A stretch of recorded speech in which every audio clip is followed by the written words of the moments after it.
You're listening to the Pelicans Postgame Report on the PRO Media Network for all things Pelicans.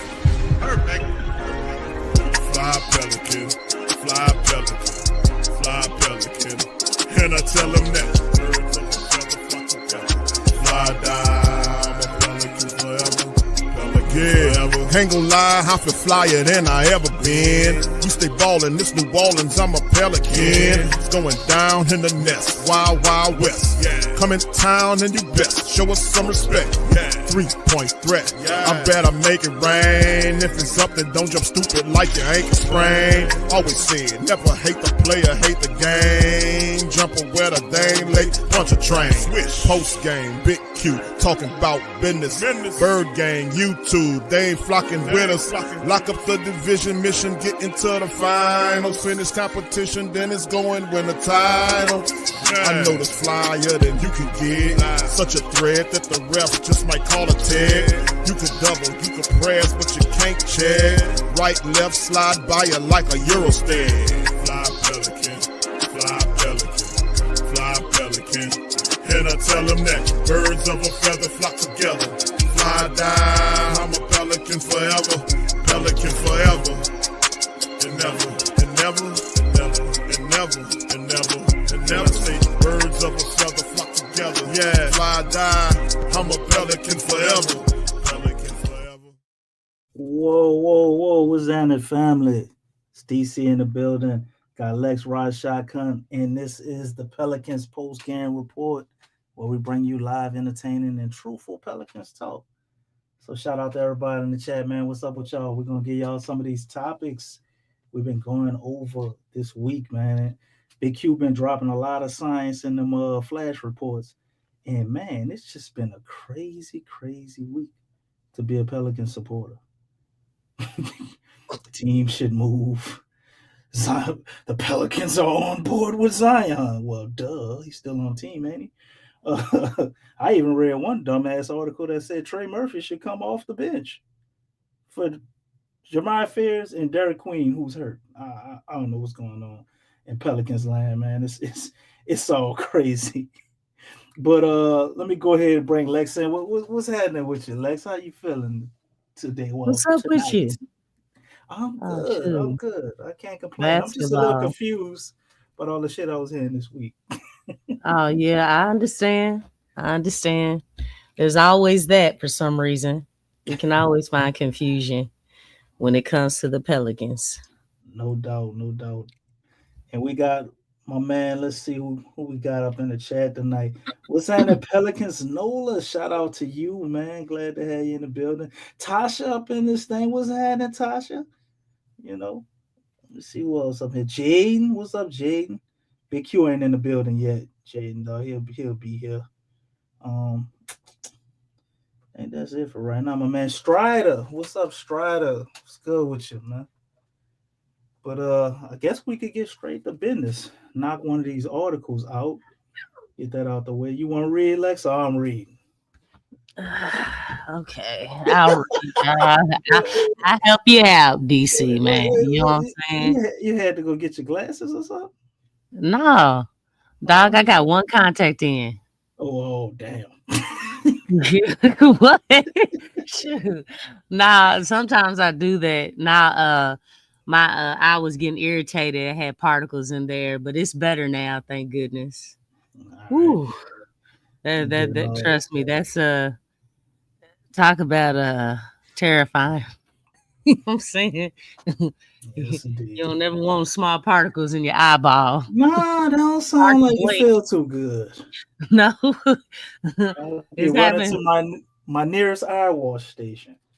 Yeah. Well, actually, they actually had medication that you had to put in to clean it out. So, you know, I actually get a special solution to clean particles out. So, okay, top secret. All right. It's top secret. There ain't no top secret. Shoot, I want my eye. You know what I'm saying? I need to see. You get that special solution like the secret contract. Oh no, you gotta the kind that you gotta go to what they call optometrists or something. I don't know, but the eyeglass doctors and them, and they give you special stuff. It works. You just gotta let the solution Give it work some and time. things. What's up, Tasha? How you doing? Oh, she crazy. She said, "Please don't, Yeah, please don't let yeah, DC read." yeah. I'm in front of you, Tasha. I don't want to hear your mouth. Jay, what's going on, Jabari? Jabari 340. All right, are we ready? Yeah, go ahead. You can start. I got Okay. you. All right. This partnership hasn't even come close to reaching our best. Pelicans exec says they still believe in Zion Williamson despite injuries and drama. Okay. All right. Well, I'm with you. What's going on? Oh, This the Williamson other still part. hasn't had his final say with the Pelicans. Okay, so after the blockbuster trade that sent Luka Doncic to the Los Angeles Lakers, shocking the entire NBA community, one thing became clear: no one is safe. Dun dun dun. No, I'm just playing. The man who just months prior had led the Dallas Mavericks to the finals and led the league in scoring with averages of 33.9 points, 9.8 assists, and 9.2 rebounds per game was traded. He was the Western Conference Finals MVP, made the All NBA first team for the fifth consecutive year, and had just turned 25. When Nico Harrison decided to pull such a radical move by trading away the face of the franchise, citing dissatisfaction with his physical conditioning, you can bet players like LaMelo Ball, Zion Williamson, John Morant, and Joel Embiid ask themselves, are we next? From the moment on, especially under the new CBA rules, the teams have to be extra careful with every dollar spent. Max contracts won't be handed out so easily anymore. Zion was definitely top of mind in this context, given his injury history and heading into the new season. The New Orleans Pelicans front office responded. Zion is still our guy. If he wasn't, we could have waived him for like nothing on the books. We could have reset everything, but we believe in Zion. He wants to make it work, and so do we. This partnership hasn't even come close to reaching our best yet, a New Orleans Pelicans front office executive said. Off court issues have so far defined Zion's career. Williamson is one of those chosen ones who, at least for now, hasn't reached the ceiling many predicted for him.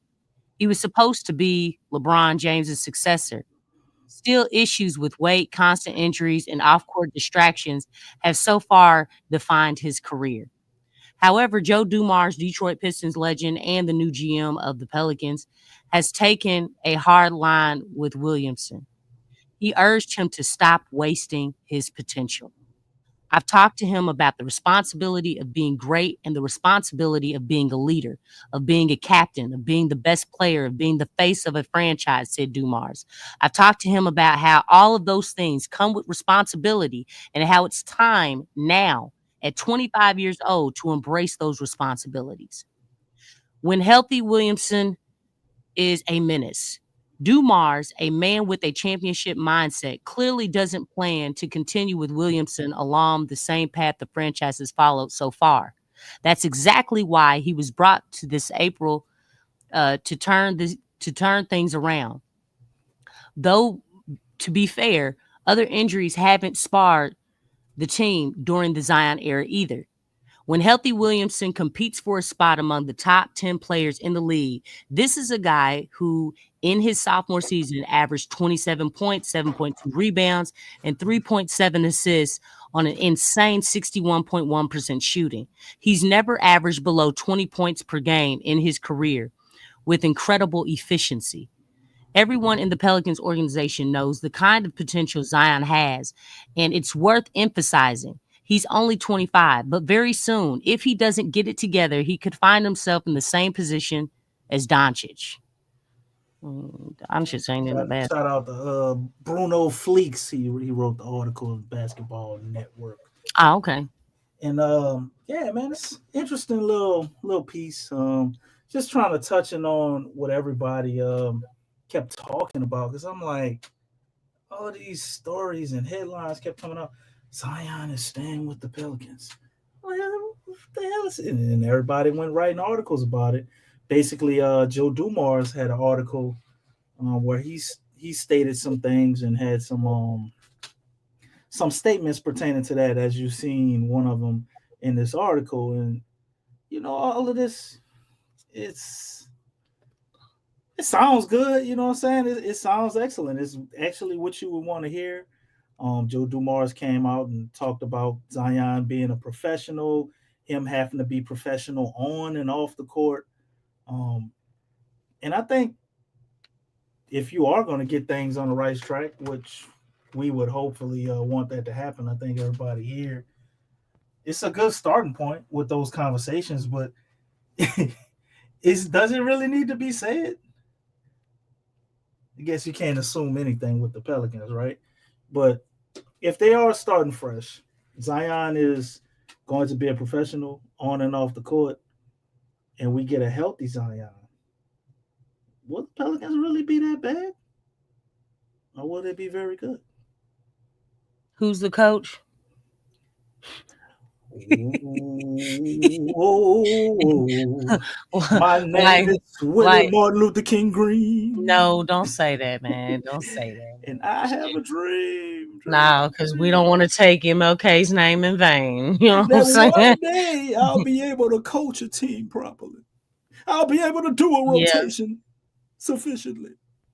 There you go, Don. Also call timeouts. Okay, Don Guillory said the winning starts when Willie gets fired and not a minute before. I will also call timeouts at the right time in the last He's not a winner. 5 minutes of the game. It ain't in him. I will run sets other than elbow. Yes, I will. I had a dream. Yeah, well. I'm Willie Martin Luther King Green. But anyway. He needs to leave with force. All that sound good. I want him gone. Don't get me wrong. I want Willie gone. He's just not the coach for this situation. I can't sit here and act like when Zion played 60 games the last time, the Pelicans won 49 goddamn games with Willie Green. Yeah, but just imagine if you had a mastermind on the side of the court. That would have been way more. No. I'm not. And that's what the Pelicans need. Not just the players. I'm not up here waving a campaign flag for Willie Green. Yeah, I'm just saying you're gonna be crucified. Ain't no crucified me. No, it's a new day. It's a new day. People carry around weapons and stuff. You ain't no more crucified. But jokes. But Willie Green, I think we can win in spite of Willie Green. Like I told Q last year before all the injuries. I don't know about the playoffs. We're gone. No, not in the playoffs. Yeah, well, then what are we trying to do here? What are we trying to do? You obviously want to get in the playoffs, but what I'm trying to do right now in the offseason is get a gauge on what the Pelicans season will look like. We don't know. Really be that bad? Well, we got to speculate. We're trying to find out. That's why we're here to talk about it. Do we all understand the mentality of Willie Green? What mentality? Exactly. I think the strongest person standing next to Willie. That's the mentality. I bet you he's still like, you know what? I can see Zion at the 5. I'm like, oh Lord. Nah, I think that ship done sailed. Hey, I'm just saying, this is the same dude who believes it. You remember that picture you sent me with Joe sitting next to him? That's what he said before Joe made that face. He said, well, I can't do that shit again. That's crazy, man. That's really crazy. But you're right. You right, Beekeeper. Yeah, who's the coach? Yeah, that tells you everything you need to know. But anyway, so with Willie as the coach, in a fully healthy team, we win 30 games? I don't know. I don't know. I mean, that depends. I mean, look, he ain't trying to not start Trey Murphy, right? Because we all know that Trey Murphy and Zion have like the best chemistry, right? And then you seriously have to take into account. I've watched and studied, and we talked about it as soon as we seen it start to fail in 2019. We knew what this was with David Griffin, right? We knew the Mm. Pels would never reach what they were capable of reaching with that man at the helm, right? In You see some what way, in Don put down? a lot of ways, you can say the same about Willie Green. But I will say this: I cannot underestimate leadership in the front office in that having an impact on the team. So I don't think things are going to look the same as they were last year. And my man Don Guillory, as you pointed out, this or you going with the same thing, or he put something else And down. Let me see. no, yeah, he Willie wants What Zion to be Draymond. Remember when you said that? Willie That's won't it. make That's it how a he training camp. that But that, Lex, that's how he hold up. look. That's how he looks I, at him. I'm You gonna show said you where that. you're wrong. No, You but you know why? said that I know, but you know why I said that? I said that because Willie said because that. nope. I said Okay. that because the man in charge, named David Griffin, says Zion is a supercharged Draymond Green, and Willie Okay. Green being spineless with no mentality. It's almost Okay. like the scarecrow without a brain. The strongest person he stands next Well, to you is know just what? gonna The scarecrow actually did have. wait. Who I got it mixed up. Who didn't have the brain? That was Okay. Tin Man. He was very smart. But go on. I forgot. I'm talking But about the week. I don't know about the other one. no, I'm talking about the real one. But I wasn't talking about the What? Wiz. The real one is the Wiz. Both. I That's feel you though. us. I feel Okay. you. All right. I'm talking Okay. about the first one. All right. Okay. You know Shoot, we Michael talking Jackson about. played Scarecrow.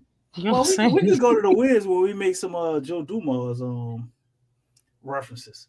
I'm talking Okay. All about right. I'm talking about old pasty David Griffin. You know he Okay. ain't. You think he watched the Wiz? I know we didn't. I Get know. on down the road. He wasn't Down, getting on down. He wasn't getting on dum, down the dum, road, dum. Lex. Come on now. Get on down the road. Dum, But dum, anyway, my point dum, stands. dum, dum, dum, dum. David Griffin came out before Zion ever played a minute of basketball for us and said he's a supercharged Draymond Green. I Oh was my like, oh my gosh, god. that is the worst mentality, man. That came after the Drew Holiday is a dark horse for MVP and he has permission to dominate, right? So when Willie Green started preaching those same sentiments, we know where it came from. You know So what? now He really trained everybody, man.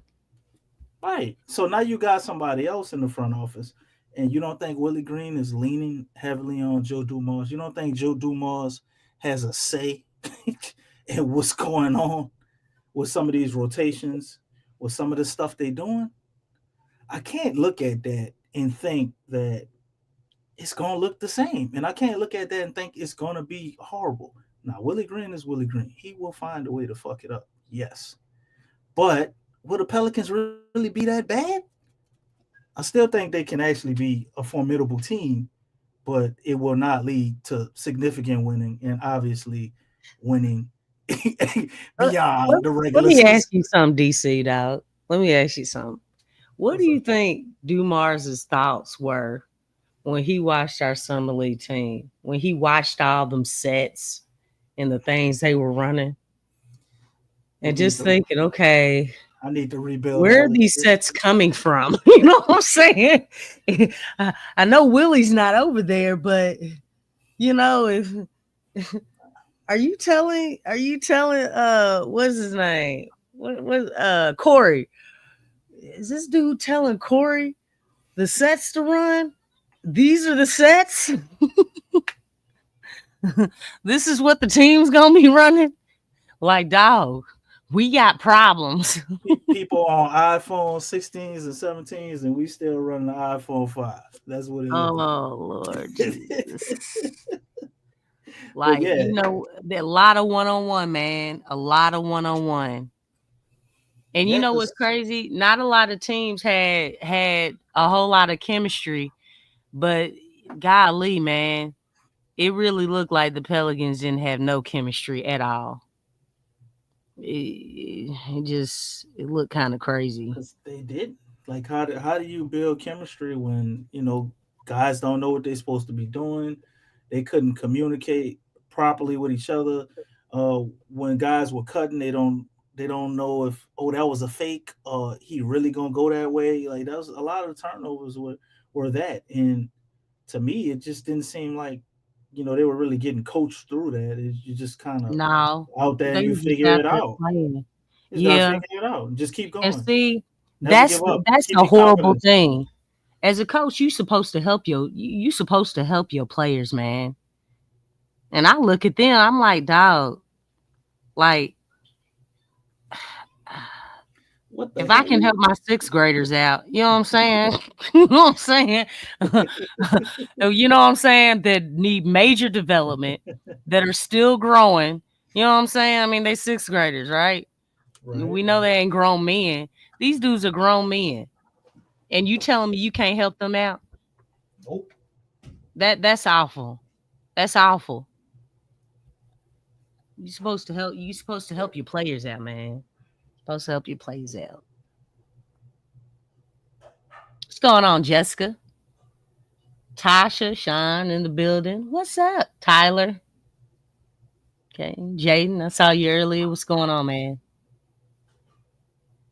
Nah, he definitely didn't look happy. That's why that picture of Joe and Willie Green, that tells you everything you need to know about the Pelican situation. But we can't be surprised. I Everything. mean, his name is Willie Green. Like, he green. You know what I'm saying? So what you really expect? So he moldy. Moldy. Willie is green. You know what I'm saying? Like, he don't know nothing. So, Oh, goodness. but with all that being said, you got Zion, who's fantastic. And Mm. with a player like that, you surround some competent players around him, man. I mean, you guaranteed some wins. I mean, we've seen it. We've seen it. The only question Well, mark is whether Zion will stay healthy. That's the only thing that can derail it to me. I've seen Zion out there with bums and willing his team to wins against some of the best teams in the league. So I don't know. Maybe I'm just a little bit higher on Zion than some other people. no. I mean, it's not that. I'm high on Zion as well. The thing is I just understand that there's a huge difference when you have a superstar on your team and you also have a mastermind off the court. And right now, you have a superstar That's on the that's long team, term winning right there, Lex. but At you a high but you level, don't have a mastermind on the sidelines. we don't That's have a a huge mind on the difference. sidelines. We don't even have a mind. Can't even get to Yeah, the we don't have a mastermind. coaching staff. Whatever we think about Borrego, for some reason, Borrego and Willie Green are clashing. They're not even synced up. They're not even on the same page.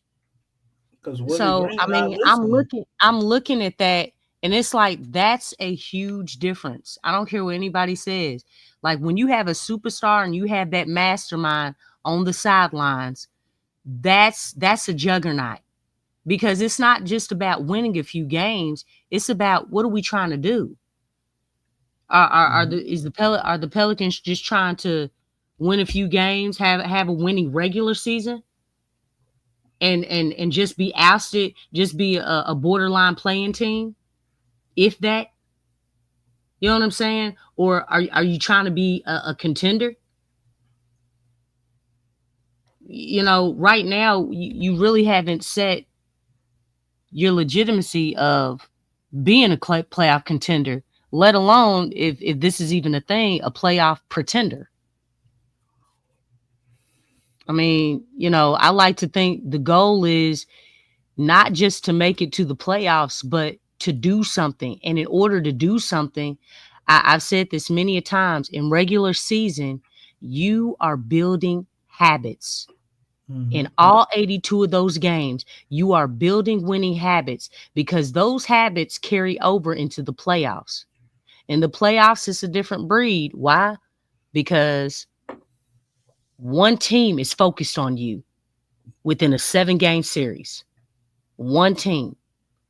That means everything, all those habits that you built during the 82-game regular season is going to show in that 7-game series against that team. You are going to be exploited in your strengths and in your weaknesses. That's what's going to happen. And so it's like, I always have high expectations. It's like, I'm not trying to lowball. I told y'all last season, I'm not dialed into losing. I don't like that type of mentality. And to be honest, I feel like Pelican supporters have been accustomed to that for far too long. And it's really sad, because when you have people start saying, okay, let's just lose and get a top pick. How did that work out again? You know what I'm saying? Like, nothing is guaranteed. Nothing is guaranteed. So it's like, man, though the time for losing I'm done with that, man. I really am. It's like the organization owes, Pelican supporters true winning, real winning. I feel like we're owed that. And maybe I think too much of Pelican supporters, but I just feel like Pelican supporters are owed real winning. Not just having, a winning record in regular season. Okay, that's cool. But when can we have years of consistency going far in the playoffs? Think about that. Y'all think, are we not owed that? I mean, with all this mess that we've been dealing with up to this point, I mean, shoot, I just feel like we owe that. Like, it's time. Like, nobody has time for this nonsense. Like, get a real coach up in here, along with the talent. So you can take that talent, build a talented team, because talented individuals is different from having a talented team. We can't say that we have a talented team just yet.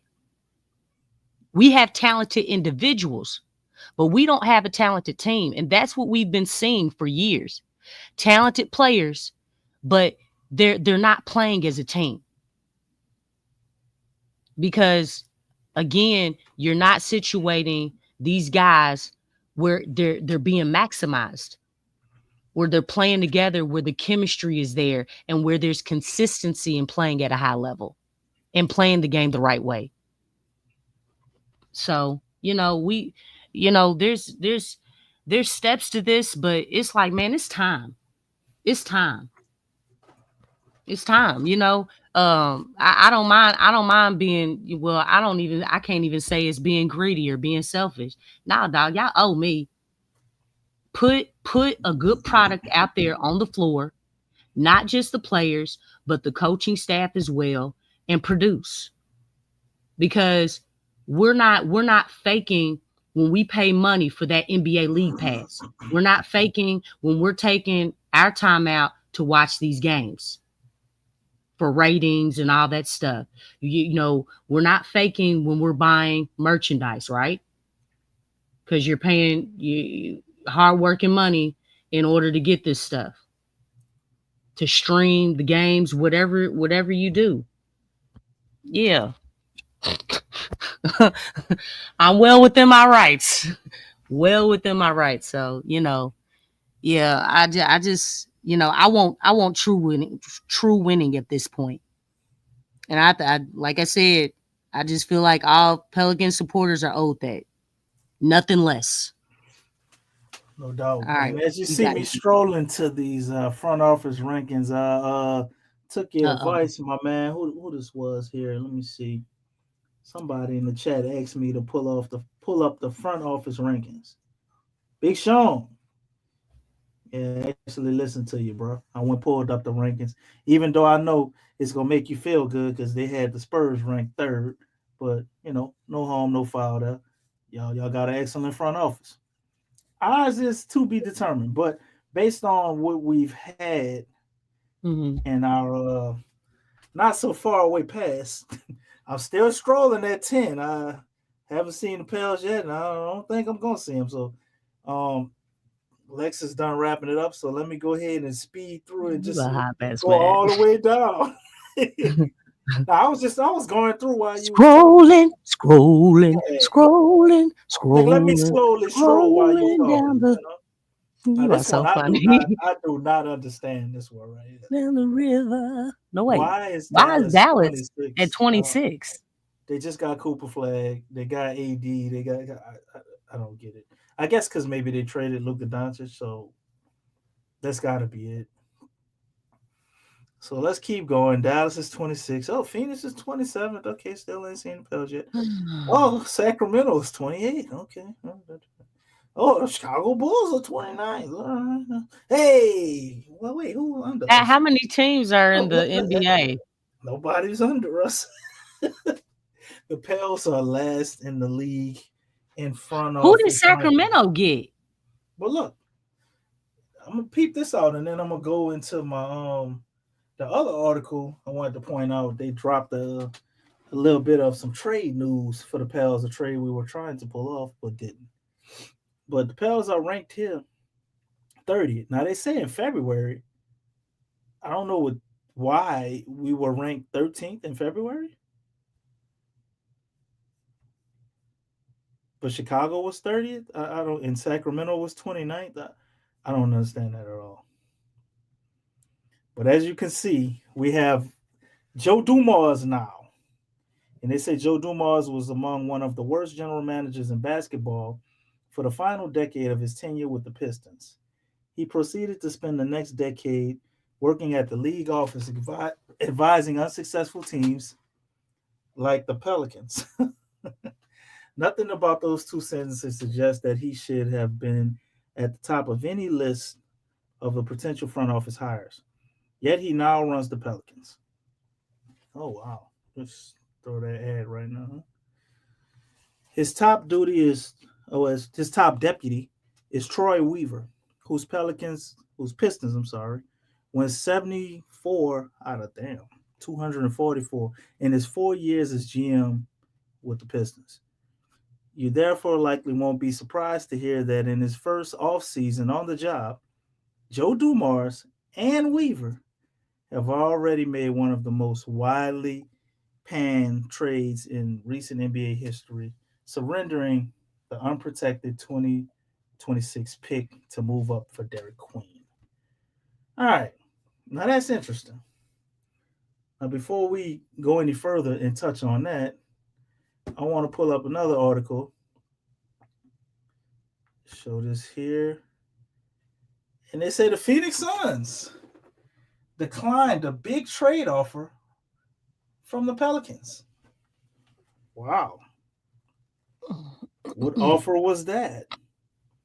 The Phoenix Suns and the New Orleans Pelicans have been two of the more active teams so far in the NBA offseason. Starting with Phoenix, the marquee move was trading away Kevin Durant, sending him to the Houston Rockets for Jalen Green, Dylan Brooks, the 10th pick, and 5 second-round picks. In addition, they also brought out Bradley Beal and traded for Mark Williams. As the Pelicans, they traded for Jordan Poole, Sadiq Bey, while also making two selections in the lottery, Jeremiah Fears and Derek Queen. New Orleans' move to trade for Derek Queen was heavily scrutinized, given the unprotected first rounder by Atlanta. Weren't the but wait, but Atlanta wasn't the only team offered this type of deal. So as you can see here, the The Suns turned down an unprotected 2026 and the 23rd pick of the 2025 season from the Pelicans in exchange for the 10th pick. Discussions over whether Phoenix fumbled the bag by not taking the New Orleans offer will only heighten if Malawak can't give the Suns a quality big. So, looking at that, you can't help but wonder if this trade that we pulled off was so horrible, right? Was so horrible. Why didn't Phoenix take it? Matter of fact, let's look up the draft order because from what I remember, the Pelicans shopped this deal to everybody before Atlanta. So if you remember correctly, I remember Brooklyn. So Brooklyn passed it up, right? We tried to trade back up at 8. They told us no, right? Who was after Brooklyn? You remember any of the draft order, Lex? No, man. Shoot. No, I don't do all that. No, that's all right. I'll have it pulled up in a second. It's like say I don't do all that. That's too much. I mean, that's a lot, man. That's too much. I mean, shoot. Well, Look, man. So we got the Raptors right here. The Raptors passed up on that deal too, right? So they passed up an extra first round pick. You know, the worst trade in NBA history. Some people was coining it, and so did the Trailblazers. You know, after the Rockets, who I think that was the Grizzlies. So the Grizzlies passed it up, and the Bulls, right?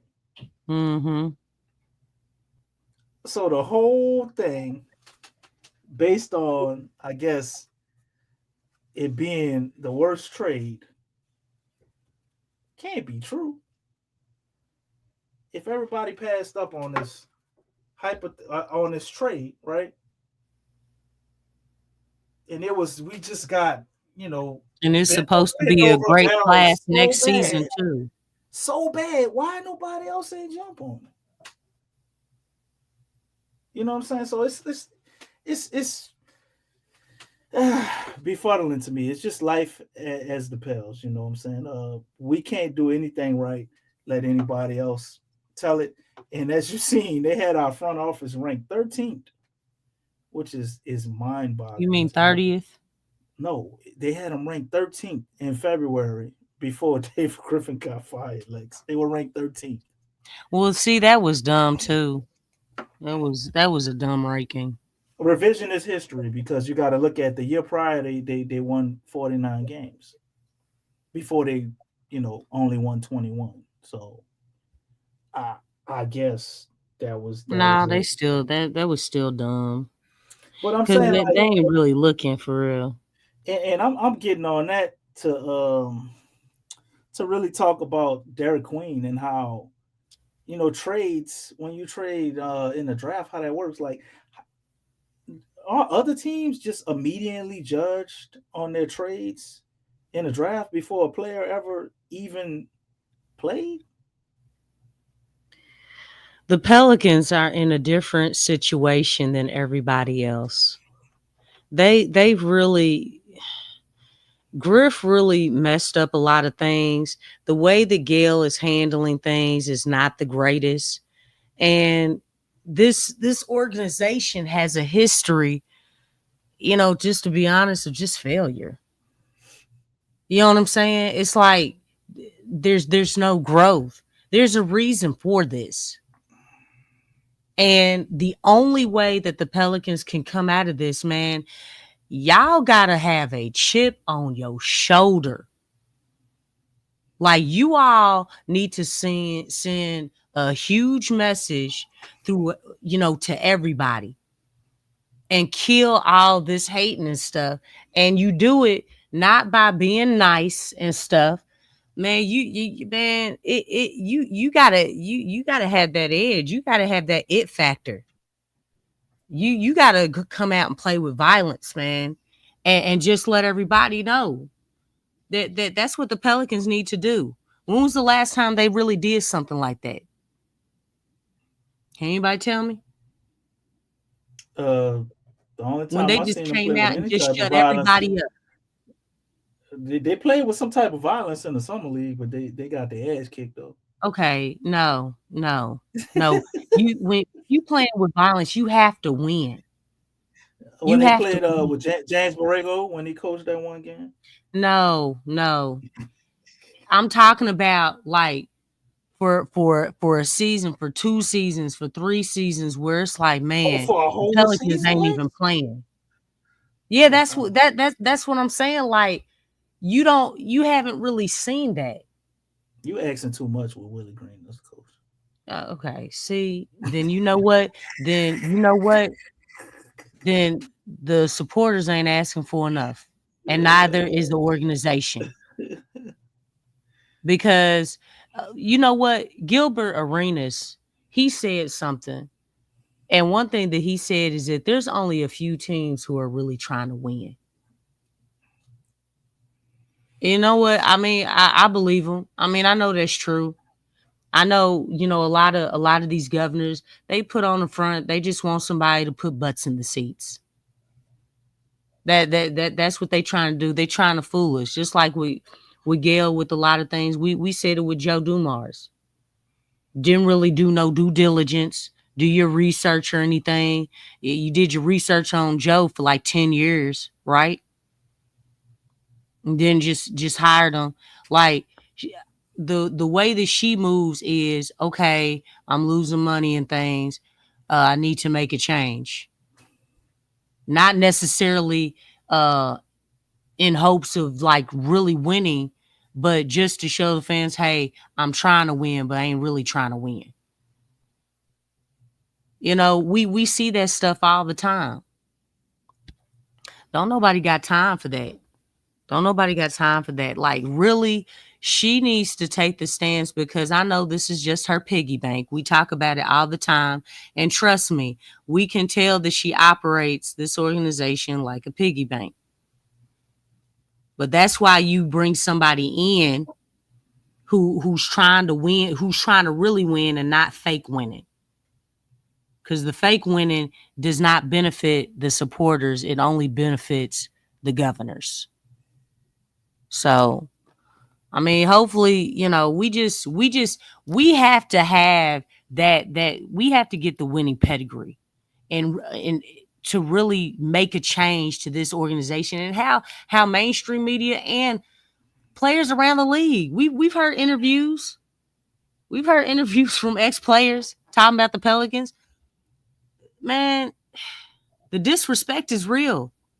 At some point in time, you have to start taking this stuff personal and doing something about it. Man, I want that so bad for this organization. Cause you need it. You need it. Like, and unless you do that, unless you start, approaching this stuff with that it factor, with the chip on your shoulder, with the edge, with violence, all this stuff is gonna keep going. The Pelicans are being disrespected all the time.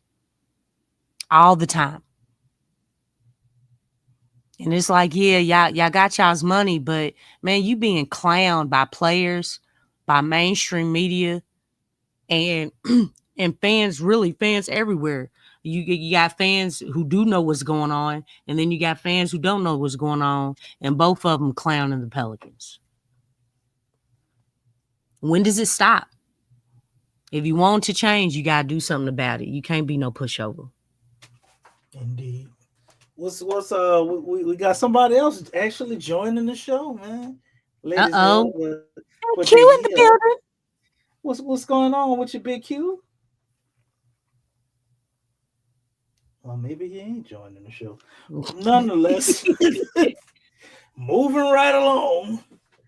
Um, as usual, Lex, you bring a lot of interesting points, but once I say that, I'm gonna point out something maybe I that know. I Yeah. didn't agree with, right? Um, I think Gail Benson. I don't think it's necessarily that she don't want to win. I don't think She she know. don't. I don't think she know how. Exactly. She don't. And she ain't finding, and she ain't doing research on how to either. Well, Come I on. don't. I don't Because expect her look, to. Look, that's just like saying Willie Green, he wants to win, but he doesn't know how. Then nigga, go learn. Go learn. Well, The internet is a powerful you know, resource. she was blessed to be able to be gifted, the team, sitting around Mr. Benson all them years and watching everything Oh, he did. goodness. And we know they set up a team of people to kind of guide her and lead her through things. She don't understand what's going on with this. And for the longest time, everybody just coming up, taking advantage of her, taking her money, basically. You just gotta hope that somebody can get in there that has the ability to make decisions and make very intelligent decisions. Because, truth be told, I don't think it's a horrible job to have. Um, Depending on where you come in with the Pels, because if you know what you're doing and it leads to results, I think she's pretty much kind of a hands-off type of owner. She's just gonna let you keep doing whatever you're doing. But with that being said, you are operating with some handcuffs because we do not spend money like everybody else. And she is not as I guess wealthy as some of the other owners. And then you also have to add in that I understand what Gil's saying, and I think the scales are tipped for certain teams like Boston and the Lakers. I can't act like they just built everything from the ground up without any help. Now, maybe due to when the league started, where they were positioned, and they did what they needed to do at that point. They have this history. But looking at the Luka Doncic trade, she'll let you know that the scales are tipped for certain teams. And certain players like to play in certain areas because it's just better to live. But if we listen to the standpoint of like Gil, and he speaks kind of same thing you hear from ESPN from that standpoint. I mean, shit, they should only just be like 4 teams, right? Like, you just Yeah. have a constant playoff all the time. Like, what are the other teams for? Because it's really just Well, four I mean, we teams. know they trying to put butts in the seats, man. Governors, they look at owners look at things differently than what we look at it. And so you do have a few like Bomber, like he built that stadium with his own money. He Now did talk about less, but what investing about the in trying Indiana to win owner? and stuff, huh?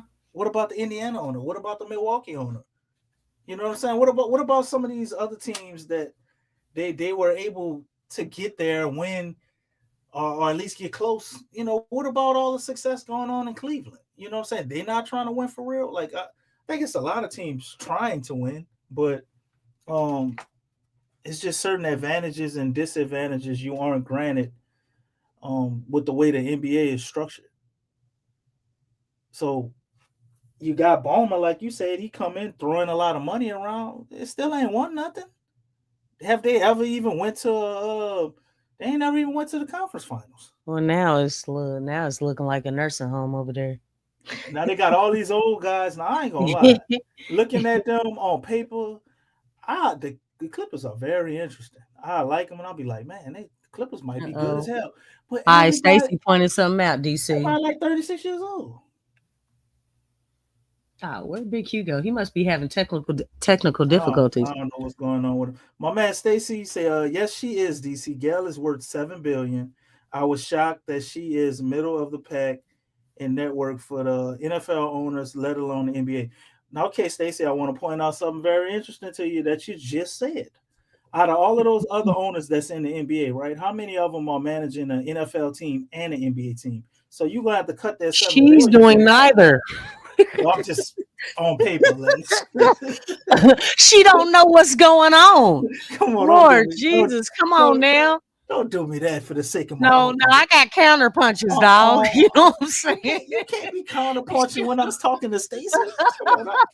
Hold up. Let me spawn one person at a time. That makes the point even stronger. Yeah. She's a gold digger. She's a Crazy. good.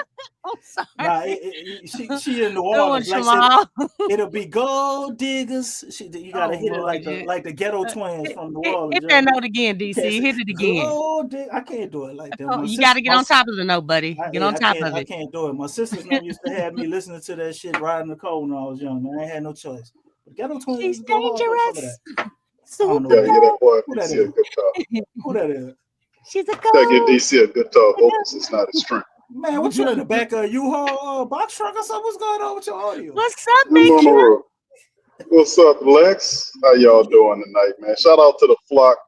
My dog DC, you gotta give him his good talk. That's his strength, man. You know, Uh-oh. the vocals ain't his thing, brother. You know, that's all right. He tries. But yeah, Okay, just checking y'all. So you just Go come ahead. in, you come in hating. Can you actually talk about some basketball at that point? He said, "What up And to the how flock?" are you doing too, my good sir? I'm good, brother. Yeah, appreciate you for asking. And yeah, y'all got some good topics tonight, man. And you know, this whole thing. I came in on the back end. Lex was talking about the leadership situation. You know, mentioning Gilbert Arenas, Pelicans, no respect. I actually, and we talk about this often. You've been documenting for years.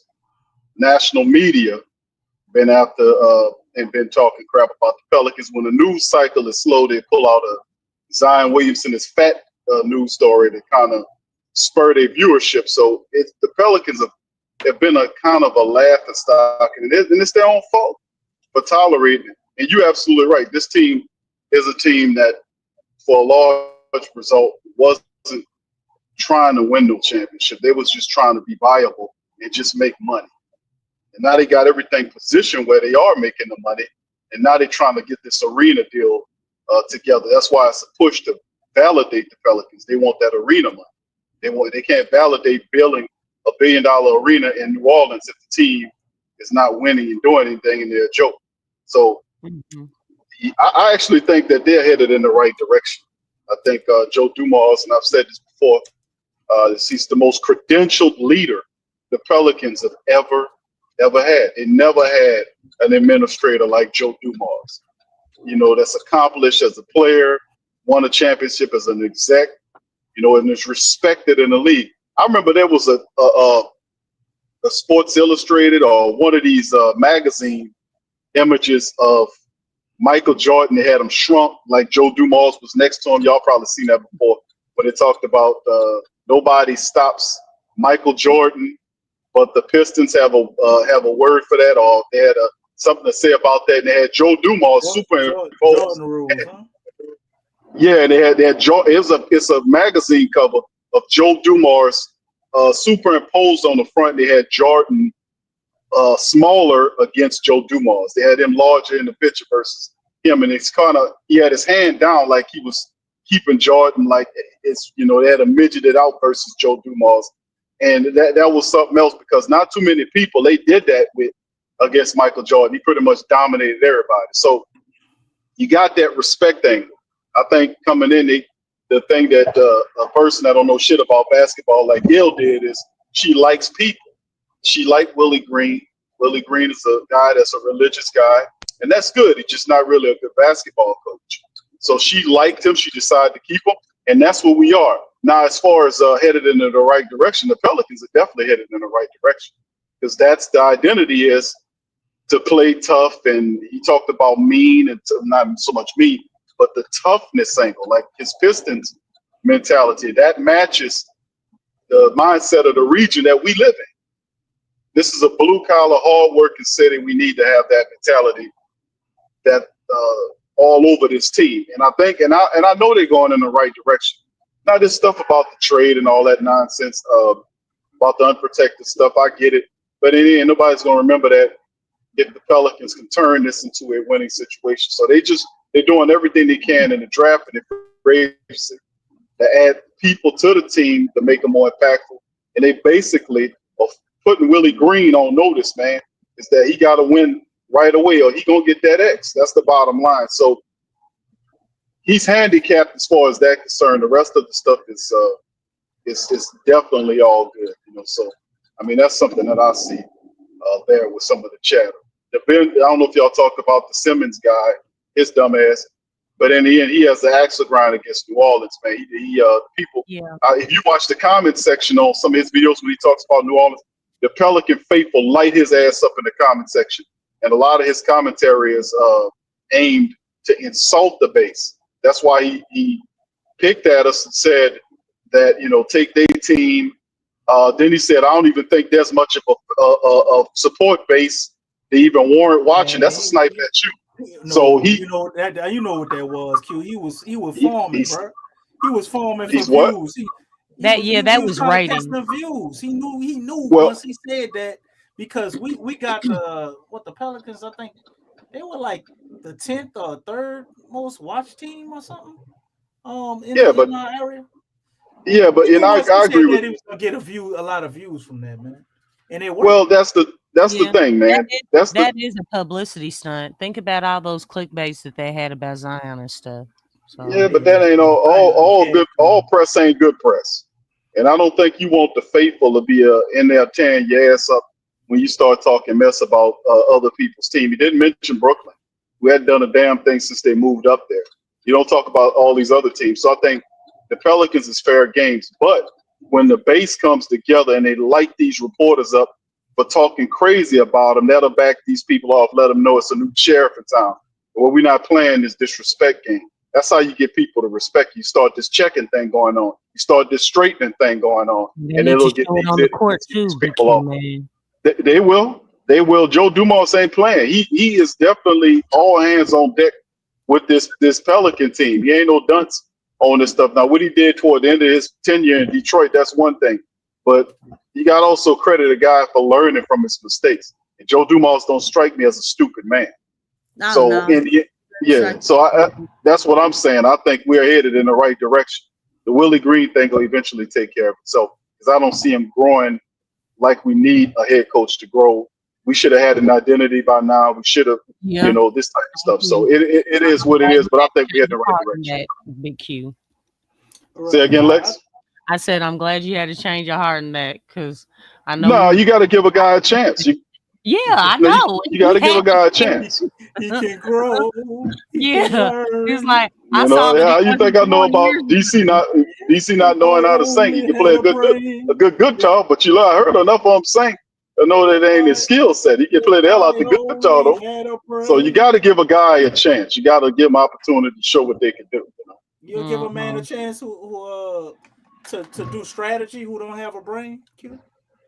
I mean, the man got a brain, DC. That's not fair. He's just not a good basketball coach. But he's a good assistant coach. You know what? His head's still on his shoulder, so you're right. He do have a brain, but he don't have a mind.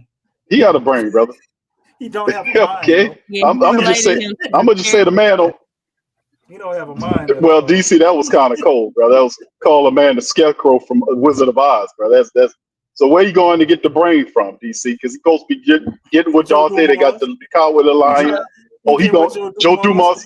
So Joe Dumars is the wizard. But you know what's crazy, y'all? Look, the scarecrow on his journey. The scarecrow on his journey made some smart decisions and smart moves. And as we can see with Willie Green, he ain't doing that. As he's going on this journey, we ain't seeing them improvements, man. And that's the difference. He actually started to show like, wow, I did make some good decisions. I learned and helped out. You know what I'm saying? And really contributed. And that ain't the same situation. Maybe the beginning Scarecrow, but not the end Scarecrow.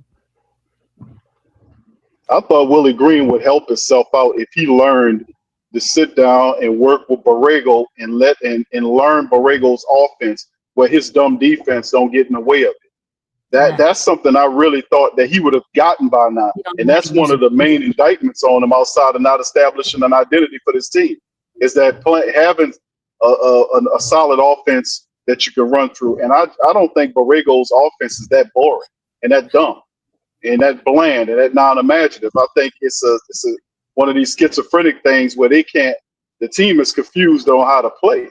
You got Willie Green over here with his philosophy, and I don't think he has it. I don't think he understands what Borrego's doing. He can't. I mean, we seen the light day when Borrego got in there. Yeah. I thought he'd figure that out by now. I mean, just the fact that we call it Borrego's offense. Have y'all noticed that? It's Yeah. not Borrego's Like offense. 'cause nobody it don't look says, nothing like nobody Charlotte. has ever said Willie Green's offense. Because You know Willie what I'm Green is saying? don't have an offense. He don't know shit about no offense. That's why it looks like that. I mean, he was supposed to take principles because basically the football nomenclature adds into the basketball side of things, right? When they use it, and you would consider Borrego the offensive coordinator. You would consider Willie Green, even though he's the head coach, he would be considered the defensive coordinator. His skill set is defense. That's what it is. And he brought in Borrego. Remember, he brought in Borrego to install that offense that Borrego was doing in Charlotte and to add pace and intelligence to what the Pelicans were playing with, along with his defense. It never materialized. It was never consistent. Look, we were always looking for it. Where's the Borrego offense? Right. The Borrego offense? We always You got it in that second Dallas game, didn't you?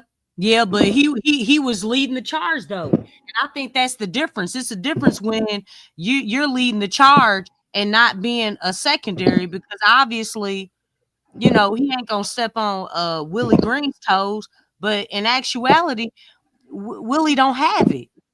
And apparently, No, he don't have it. For some reason, even he has some deficiencies in his like some learning disability. Damn. Or he's just not being disciplined enough to sit down and learn that stuff. And honestly, I just feel like, dude, as a full-time coach, you mean to tell me that in the off season you can't take the time? The internet's a powerful resource. You have you have a offensive guru right there beside you, and you don't have the discipline to learn what you need to learn in order to position your team to win. I think that stuff is weird. Man, let me be a full-time coach. Yeah. Let me be a full-time coach and get paid, whatever. You know what I'm saying? Because it's way more than what I'm getting now. Yeah, but Lex, this is the thing with temperament. You got the temperament and the mindset to push your team to greatness. It's a different thing when a person can use, he says force, which because of how he played, he weakens the term, because what he's doing is not whatever force term he's referring to it's not what it right. It's weak because and it literally turned his team to soft to the point where he called them soft, and they got mad at him because like, how dare you call us soft when you the goddamn one coming up with all this stuff on these boards and all this stuff about all this. And also remember this, fam. Willie Green is a company man. Willie Green is a company man. Willie Green is not a evolutionary character. He's not. He's a company man. He got the job because he agreed to take more than half of them people who wasn't his coaches onto his staff. He knew he wasn't going to never get an NBA coaching job. This was what he was going to get. He wasn't ready for this job. And after 4 years, going on 5 years, it took a manager a governor, whatever you want to call him, that don't know nothing about basketball and deals with likes of people, not results about what they're doing, and to keep them in place. And that is how he stuck with this job. Now, will he take because Joe Dumars is giving them enough resources, whether you like Joe Dumars or not. He's given this guy enough resources. He's going to get a healthy Zion, a healthy trade. He gave her, he locked in her. He gave Zion his bread. So these guys are happy. They got their paper, right? So most of these guys, majority of these guys, are going to come in there. They're going to be healthy and ready to roll. So he adds a 20-point scorer, 20-plus point scorer in Jordan Poole. He adds a 15-point scorer in Sadiq Bey, who's healthy and is going to be ready to go for the season after missing all of last year. You got guys that are very talented in Jay Fears and Queen. These guys can play. So you got Queens ain't perfect, but he's a goddamn rookie. I see all these people online lighting into Queen because he's turning the ball over. Well, guess what?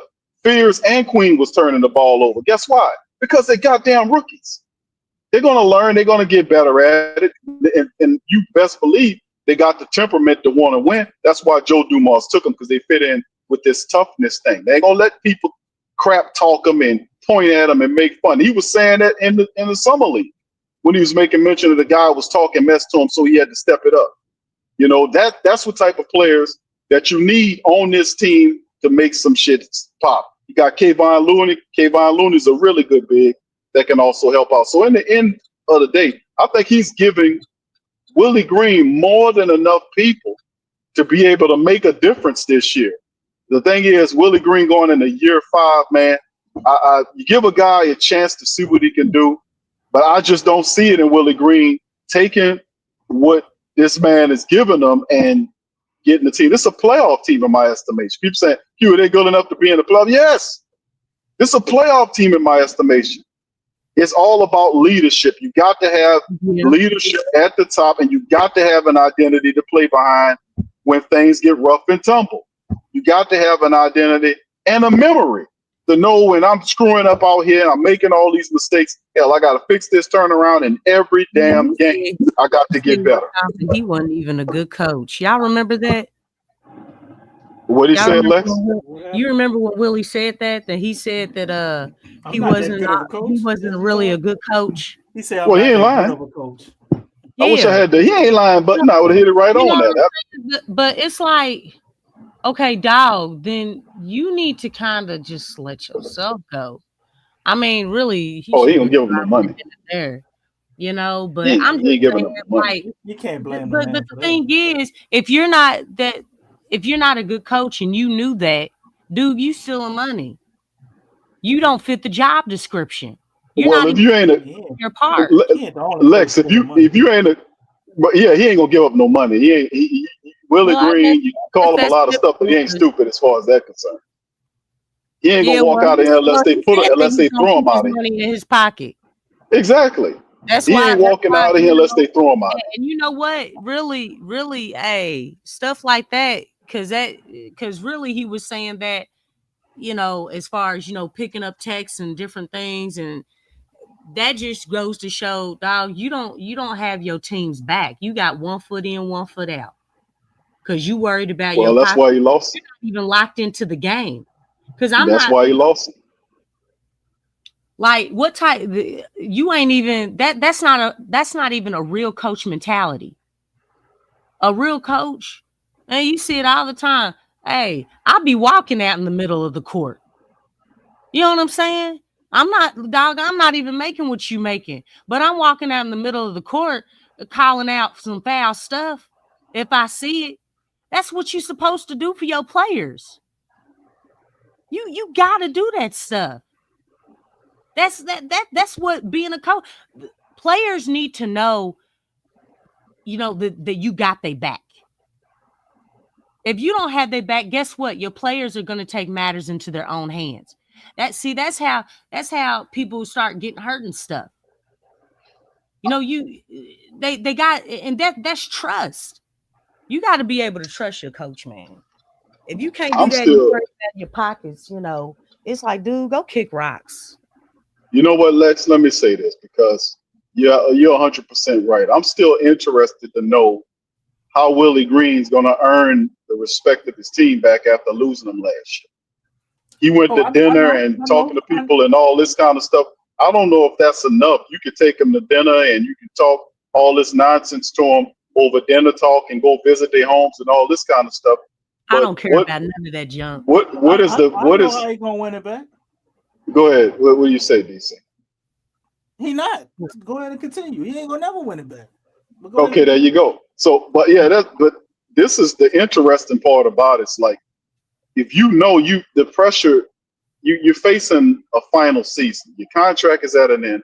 You got new administration all over the place. The support that you had from the previous regime, those guys are all gone. I'm talking about Griffin, Swin, what's the dude? Ain't that something she's gone to? Big Q. Huh? Ain't that something that she's gone to? Yeah, well, she was a part of it. Yeah, that's what I was saying. I said, everybody looks bad. Everybody looks bad. Because you listen, and let that be a lesson to the rest of these people out here. Don't sit, if you see the people upset, don't put on no airs here.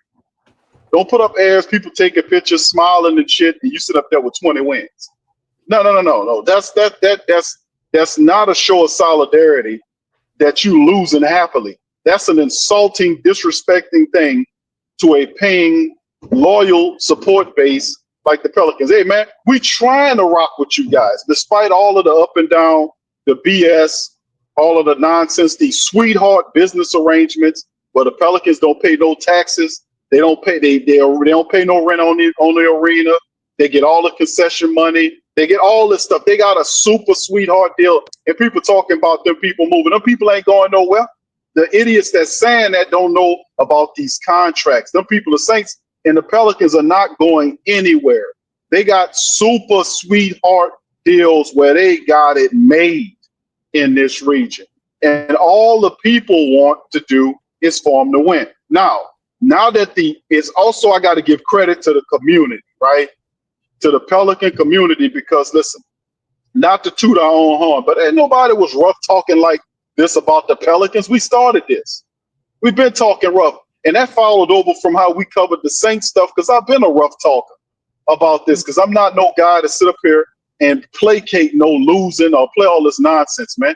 So when I went at the Pelicans, I went at them with the mindset of, hey, now you're not going to sit here and bank off of us. Like, I don't see that you're not saying you want to win a championship. You just want to have sustainable ways. No. You're not going to do that. You're going to win a championship. We're going to force you to higher expectations. We're going to force you to, if you want this money, you're going to elevate whatever you're trying to do to what we want you to do. And they will say, a lot of these media people and these other people saying you don't have no effect on what they do. You out your goddamn mind. Anytime they take money from you, you got a power over them. They cannot exist without getting money from you. So if you're a supporter and you're a smart supporter, not one that just gives money to anything, if you're a smart supporter, you use the power you have to get the result that you want. That's how this works. And that don't just work in sports, that works everywhere in life. So when the supporters elevated that intelligence level, that made the Pelicans brass say, oh shit, these people here, man, we just can't tell them buzzwords anymore, and that'll placate and satisfy them. That changed. All that changed. So this rough tumble talk that we've been doing about the Pelicans and the Saints, man, we've been running that, man. And that's why we got a Joe Dumars here, because that's what's a hire. They felt guilty about. That was a hire they were supposed to make years ago, that they were supposed to bring him in here, but Tom Benson didn't want to pay that man's salary. That's why they automatically went back to Joe Dumars, because they had a guilty complex about not hiring him in and going running around with all these other dudes. They made the VP position for Joe Dumars. That Tom Benson, rest his soul, did not want to pay the money. Now with him gone and now Gail running the team, she went back and hired that guy. And that's what Mickey Loomis was saying originally, that, hey, man, we need that guy here. He brings respect. Now, listen, I'm not saying Joe is perfect, but like I said before, that's instant respect. The fact that he worked in the league office for 10 plus years in the league office when he left Detroit, working in there, talking to teams, doing stuff with the rules and all this type of stuff, man, all that's going to work for you, because the whole stuff we've been talking about is the fact that the Pelicans don't have no arm length, no connection to the league office.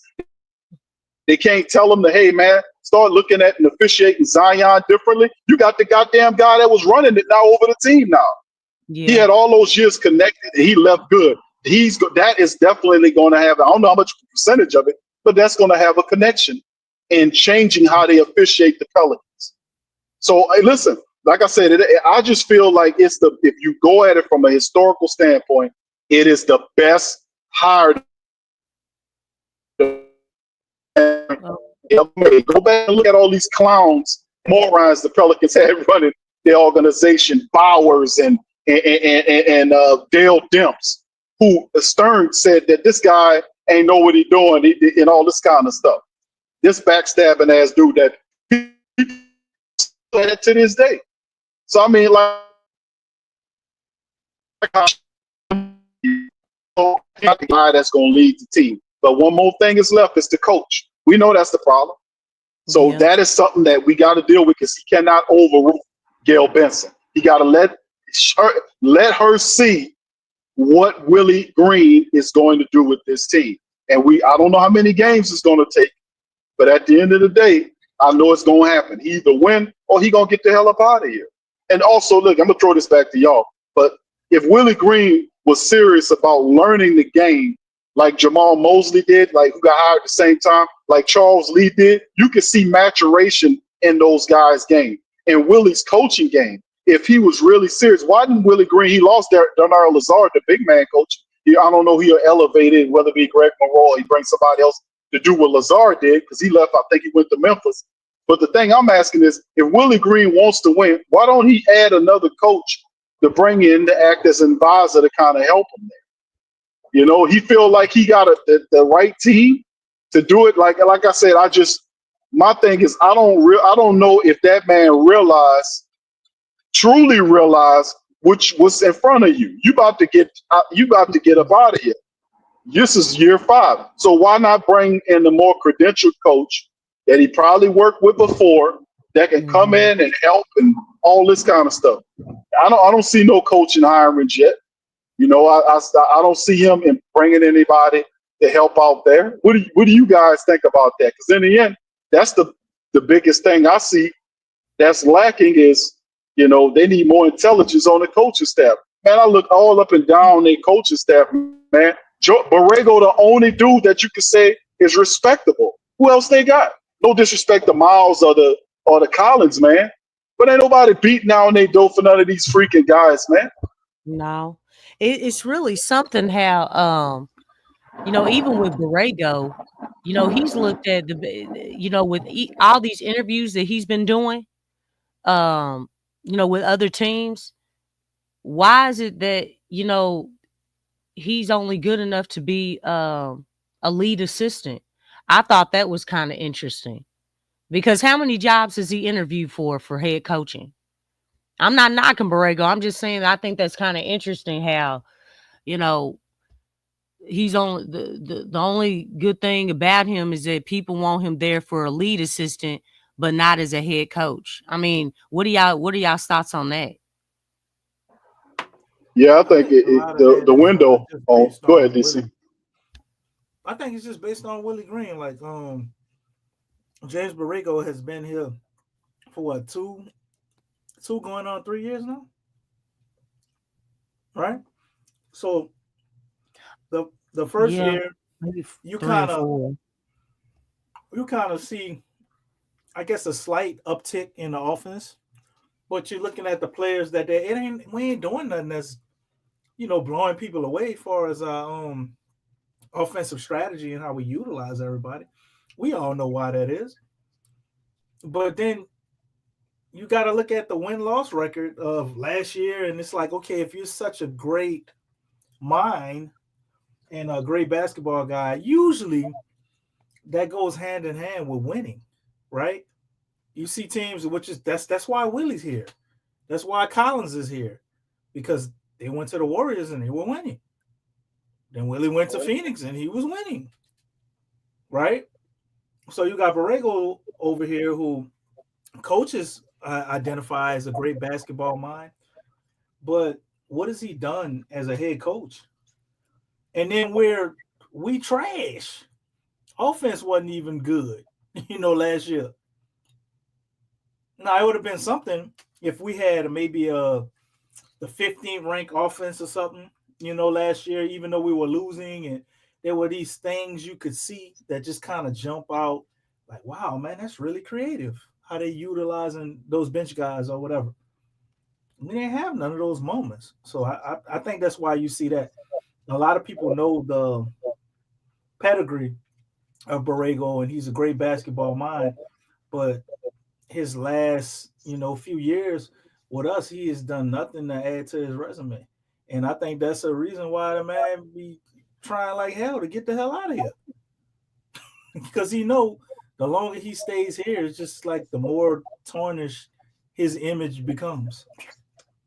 Now, maybe all that could change right now because we're under new management with Joe Dumars, and I like how Big Q broke it down with him, because I see it. A lot of things are going to change, even though Willie will remain constant. at least for for right now. You know what I'm Oh saying? goodness gracious! Well, And but I did want to Rego is point something a out too. side effect of Willie and all this losing. But go ahead, let you go. But one thing, because I've heard a lot of criticism from Pelicans fans about Joe Dumars. I do believe in giving people a chance, obviously. But one thing that we have to think about, and this is for those people who feel like Joe shouldn't be there. I mean, he's there. He was just hired. They're not gonna get rid of him just like that. I mean, let's be realistic. But Joe is coming into a situation where he had to take over and deal with the residue from Griff. Now you have to think, in 6 seasons is really Griff should have been gone a long time ago. I feel like Willie should have been gone, especially when you bring in a third coach. For the time that Griff was here, you got 3 different coaches, which is kind of crazy. But when you're coming into this situation, you still have Zion. This is going on his 7th season. And it's a kind of a weird situation because you have some people that feel like you should go into a straight up rebuild.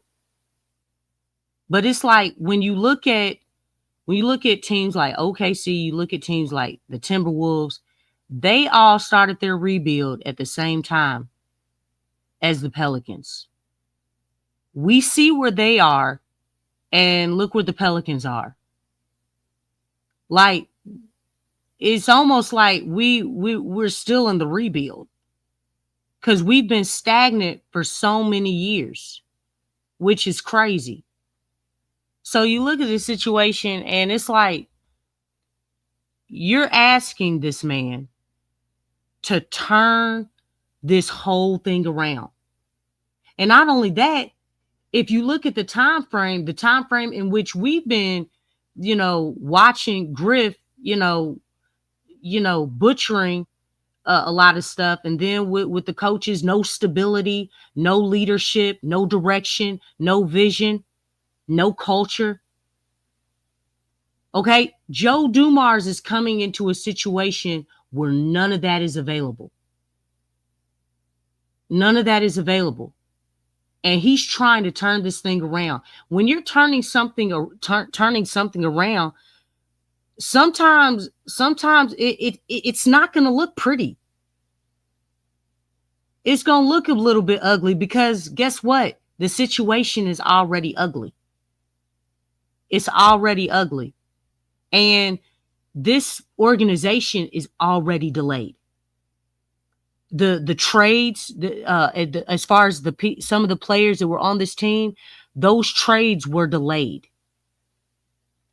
They waited too long to make changes, and here you are. And then when you have a coach who does not know what he's doing, who doesn't know how to win, even the fact that when you had Zion available for 70 games, this is the season before. And this is what I'm looking at, not just last season, because we all know about the injuries. But when you look at the season before, Zion being available for 70 games, Brandon was available. Most of the team, for the most part, they were available. Still a borderline playing team. We talked about how many close games were lost. That were determined by 3-5 points. Stuff like that, it really shows, dude, you don't have it. You don't have it. You can only go so far with a coach like that. But when you look at the whole situation in which Joe Dumars is coming in, it's a lot, guys. It's a lot. And let me tell you something. Pelican supporters want to win now. Yes, you got Derek Queen, you got Jeremiah building for the future. But at the same time, it's like, man, we've been waiting. We've been waiting for a while. You know what I'm saying? Like, just think, if the timeline was done right, again, look at OKC and the Timberwolves. They started their rebuild the same time the Pelicans did. They got it together. You know what I'm saying? Like, yeah. Can the Pelicans get it together? And that's what we got to look at. He's dealing with a lot of residue, man. A lot.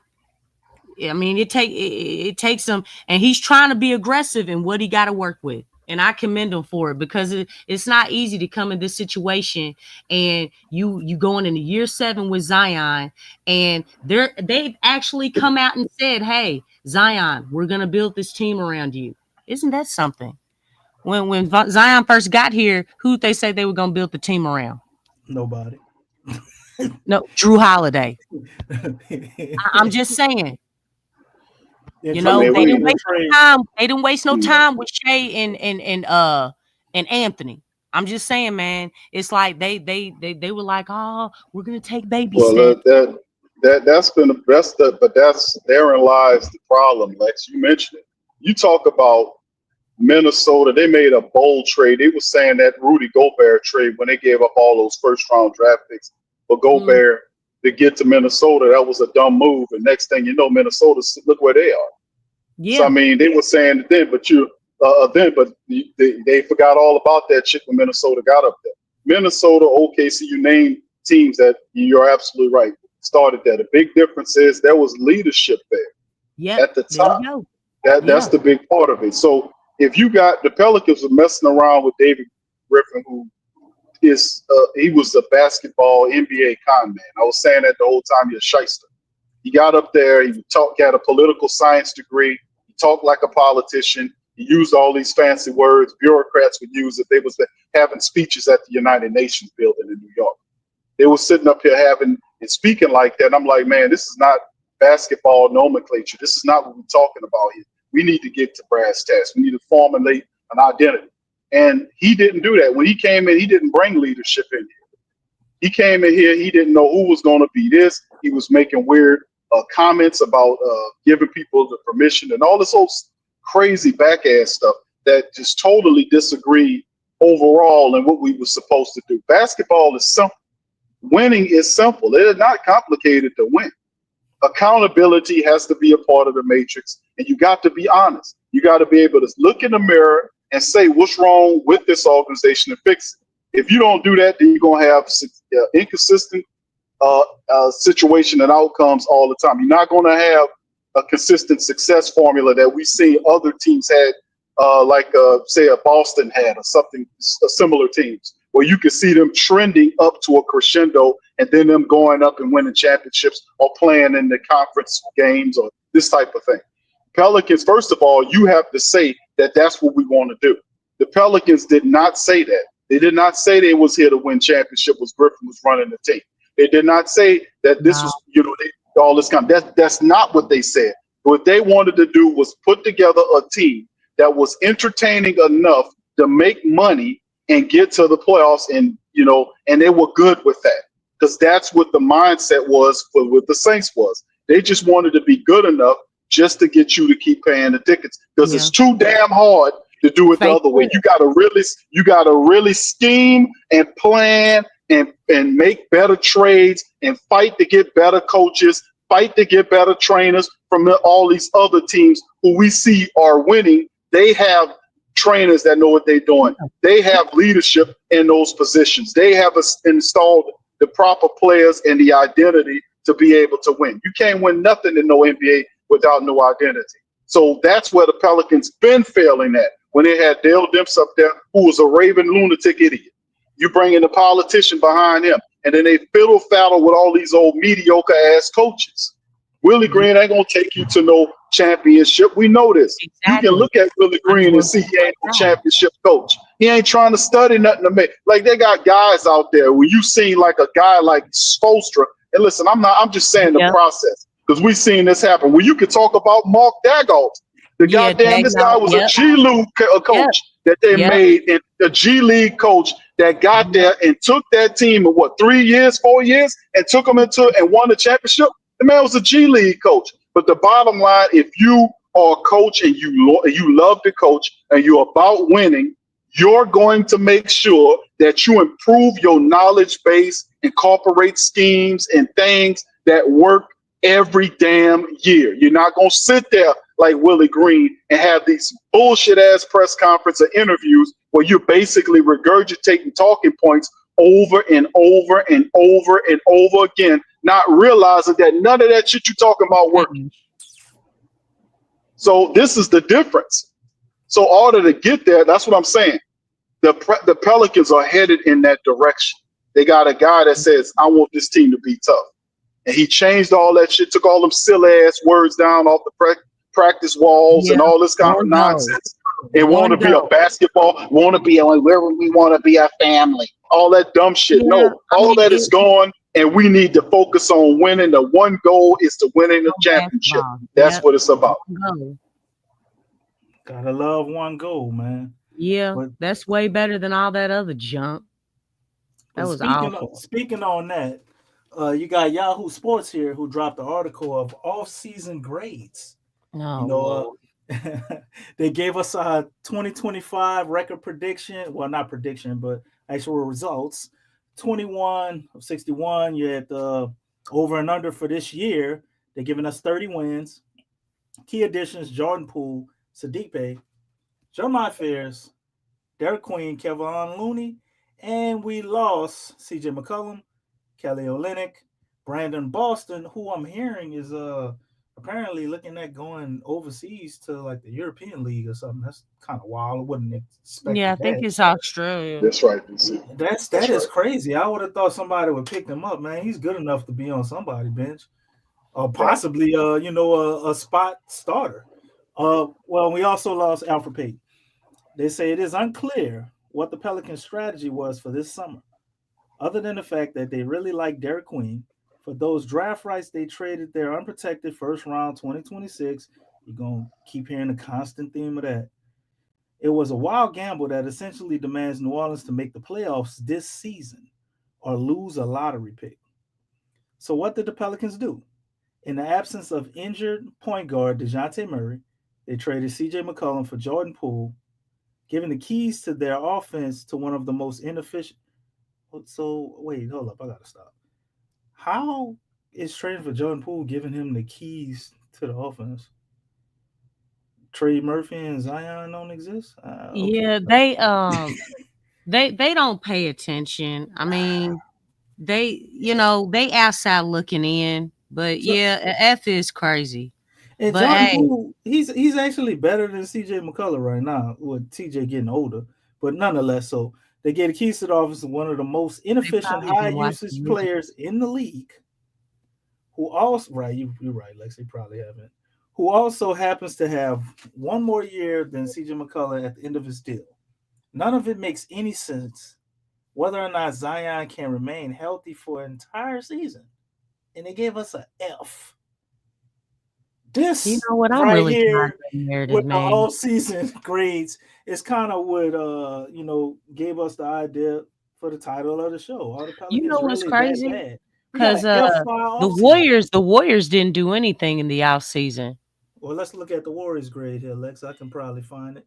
See what they gave them. They didn't give them an Kevon F. Looney, right? Yeah, they lost Kevon Looney, but they haven't had no new additions. And you have a disgruntled Kuminga that's still on their roster. I bet they ain't give them an F. Okay, the Clippers. Well, but that's very interesting. Golden State got a C. Lex, they did average. And I don't know who they key additions are. Alex Tuhi and Will Richard. They who wrote this? The only team that did not add anybody in the offseason as far as trades and stuff. See, who wrote this article you read? So you saw some from DC. Who wrote this? Ben Robrusher? Ben Robrusher? You said it's from Yahoo Sports? No, I'm probably pronouncing his name wrong. Yeah, this is Yahoo Sports. Yahoo Sports. Gave the Pelicans an F. They gave us an F on the offseason, bro. So that means we basically I've never heard of them. The absolute worst you could possibly do. And I find that very interesting when we got two players that were projected in the top 10 in the draft and you also sign a borderline, maybe you say a fringe all-star guy in Jordan Poole, possibly, right? And you sign a starting level wing in Sadiq Bey if he's healthy, and a starting level center for spot minutes in Kevon Looney. And you lose a starting level center for spot minutes in, Kelly Olynyk. CJ McCullough, let's say I can't even give him borderline all star at this point, but high quality All-star. starter. They kill me. Like now we giving out fake all-star accolades. Like what? What do you mean? Oh, yeah, that What you to talking about? That's me, fake all star accolades. No, they always do that. Be like, he's putting up all-star numbers, but he's not an all-star. Stop attaching that. Oh, I'm That saying, just Jordan Poole could be a borderline all star, and that's Oh, why, you saying Jordan Poole? Okay. yeah, and Well, that's why I'm saying CJ McCullough, who's not he an got all a lot of star, has competition. never been. You know what I mean? That's what I'm saying. That's what we lost. You lost a guy that could make an all star based on how he was playing But last you year. know what? That's the first thing. That's the first thing that Joe did, man. He got rid of CJ. He wasn't even yeah, playing about Yeah, that. and And we were CJ, talking about it. He didn't waste no time. I think because y'all know Joe Dumars said that he watched film. Y'all know that, right? I don't know. pretty, But yeah, what I heard, he pretty said sure. he watched some film from last season and he didn't dig deeper than that. I mean, yeah, I, that's fine. I mean, he's a bright man. I like to think that you he didn't can need to pick look up much things further. right away. It don't take long to understand what's going on out there if you watching. But that's the first thing that he did, and we were talking about it. And hey, he saw he whatever we saw, he saw it too. You know what I'm saying? I The, mean, it's po- very the clear. political nature of CJ, and he didn't It's waste very any clear. time getting over there in Washington to pull out that political hat. CJ is over there in Washington doing an interview complaining that teams shouldn't be penalized for drafting well, and basically alluding to the contract situations and making it harder for teams to compete after they've won championships or drafted successfully. And he was the Well, very he first should have one on fought the for front that when he line was for the the president. He CBA. ain't the president no more. He ain't the Phony. He ain't the president. damn president no more. Yeah, So he you can was stop. only the president when he was here with He the phone, he Pelicans. phone, And he it's like, Yeah, phony for no, he that, ain't the man. president no more. Your boy from Houston is the president. But Now he got yeah, but Fred Van Vliet. that CBA deal happened when CJ was the president, though. That's right. He phony for that, man. I'm sorry, Of he phony course, for that one. of course he is. CJ McCollum don't care about nobody except for CJ McCollum. We all know and established that. I know the thing DC with whoever this Politician. writer is, man. He was Yeah, being this. I'm He not needs mad at all the star trade to money, get huh? CJ to leave CJ and Kelly in trade. I mean, those are two very, very good looking contracts. CJ had a year left on an agreement, and so did Kelly. So I mean, he moved the most attractive contracts that he had to get players that can help you here and now. And to be honest with you, what does Jordan Poole look like and benefiting from the gravity that Zion Williamson will provide for him and Trey Murphy? I I honestly think mean, it's gonna be scary, man. I think you're that right. we just missing that mastermind that lets will yeah on the point out a sideline lot because Yeah, it's definitely because there. they're all But these other superstars. They have somebody on it. Shea, he got you're hmm gagged right. off. You're You right. know what I'm right. saying? But can Um, you imagine everybody seeing this for the, let's say for the first time, man? How long would it take for the league to kind of adjust to Zion, Trey, and Jordan Poole? Because I think offensively we can be a bit of a serious problem For healthy real, bro. for any team in the league. It's gonna come down to defense and can we get stops and rebounds. But offensively, I think the Pels is gonna have a lot of ammunition. It's also the question about we brung that up about the injury situation. I covered that on Right. the Sports Coma with Tom Rath, the Pelican. I mean, the Saints brung in a strength and conditioning coach who helped the Philadelphia Eagles condition themselves to get the Super Bowl. And Kellen Moore, the head coach of the Saints, brung Tom Rath over from the You East. think he had something to do with that? Oh yeah, he absolutely did, because he did his research on the Saints. He realized, okay, how is this team losing, and they got all these players over here? What's going on here? And the injury situation that they complain about every year.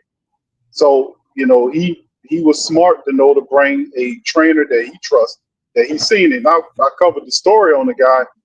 The guy is serious about what he does. Like he says, I'm not training these players to be weightlifters. I'm training them to be football players.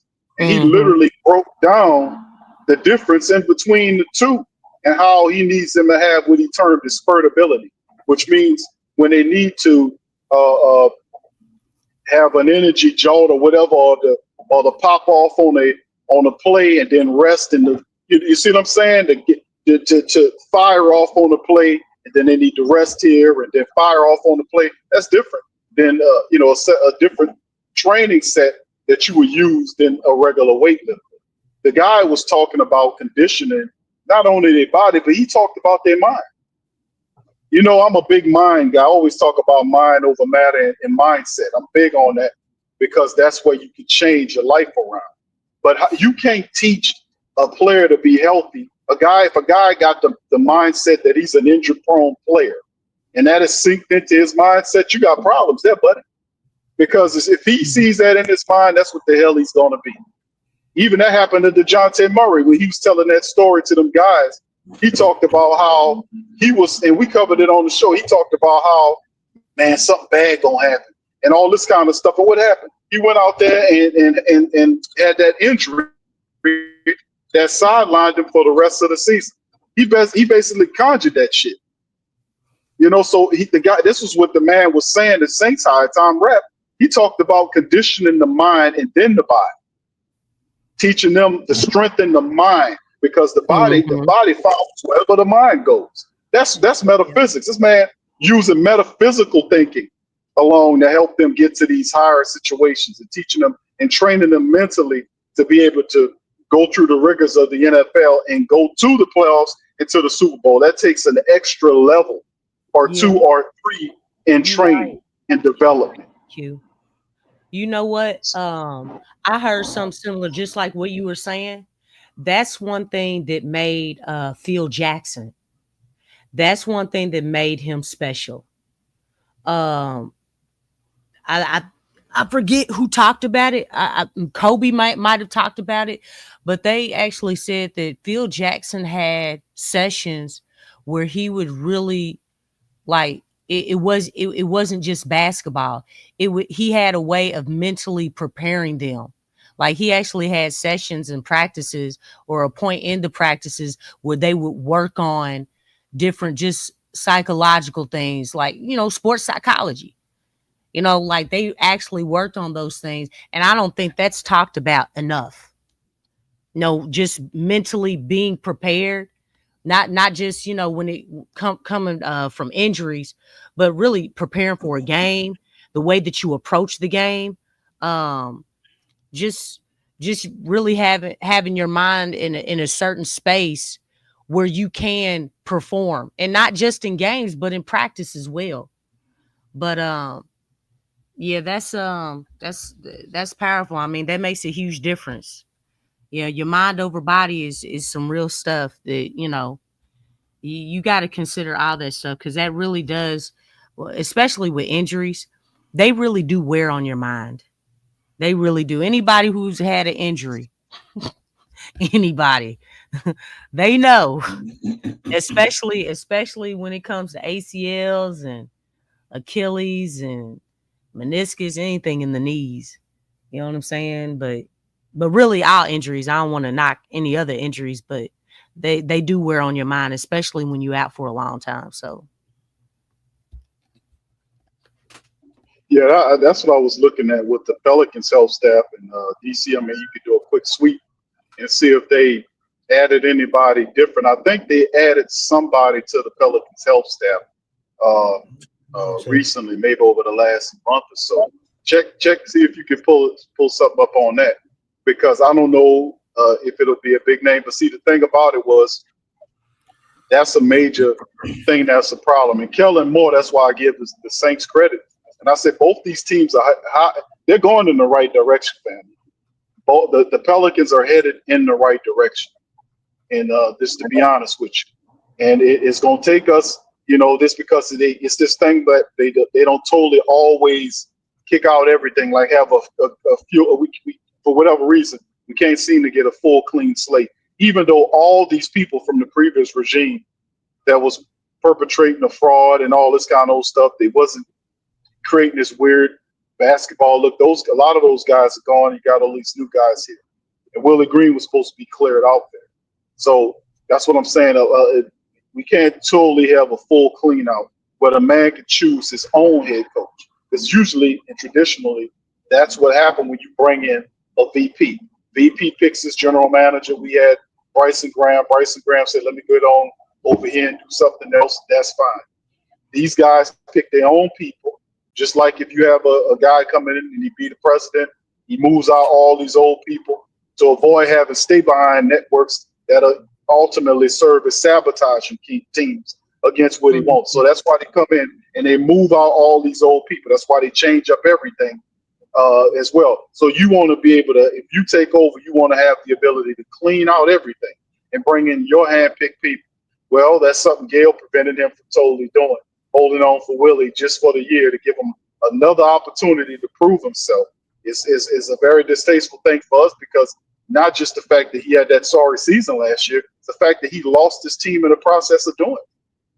You don't usually keep those guys, but you can't explain that to a woman that don't know nothing about no basketball. And you're just like, okay, Miss Benson, you kind of just go along with it and say, well, you just got to show her why, with the folly of her decision making. And this is a part of it. But yeah, overall, I think the Pelicans are headed in the absolute right situation. I'm not going to tell you no different. This is our athletic training staff. As you can see, Amy Atmore still has the charge, and David Bove, a lot of other familiar names. I don't know off the top of my head if someone here has changed.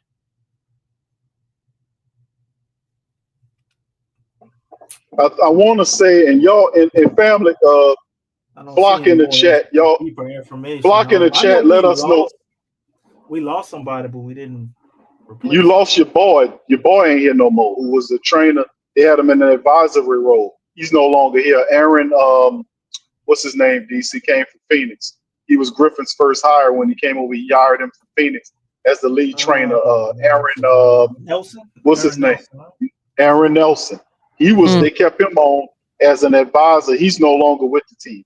But I think there's somebody that they added to it. He went to Memphis. Another trainer. I don't remember where he went.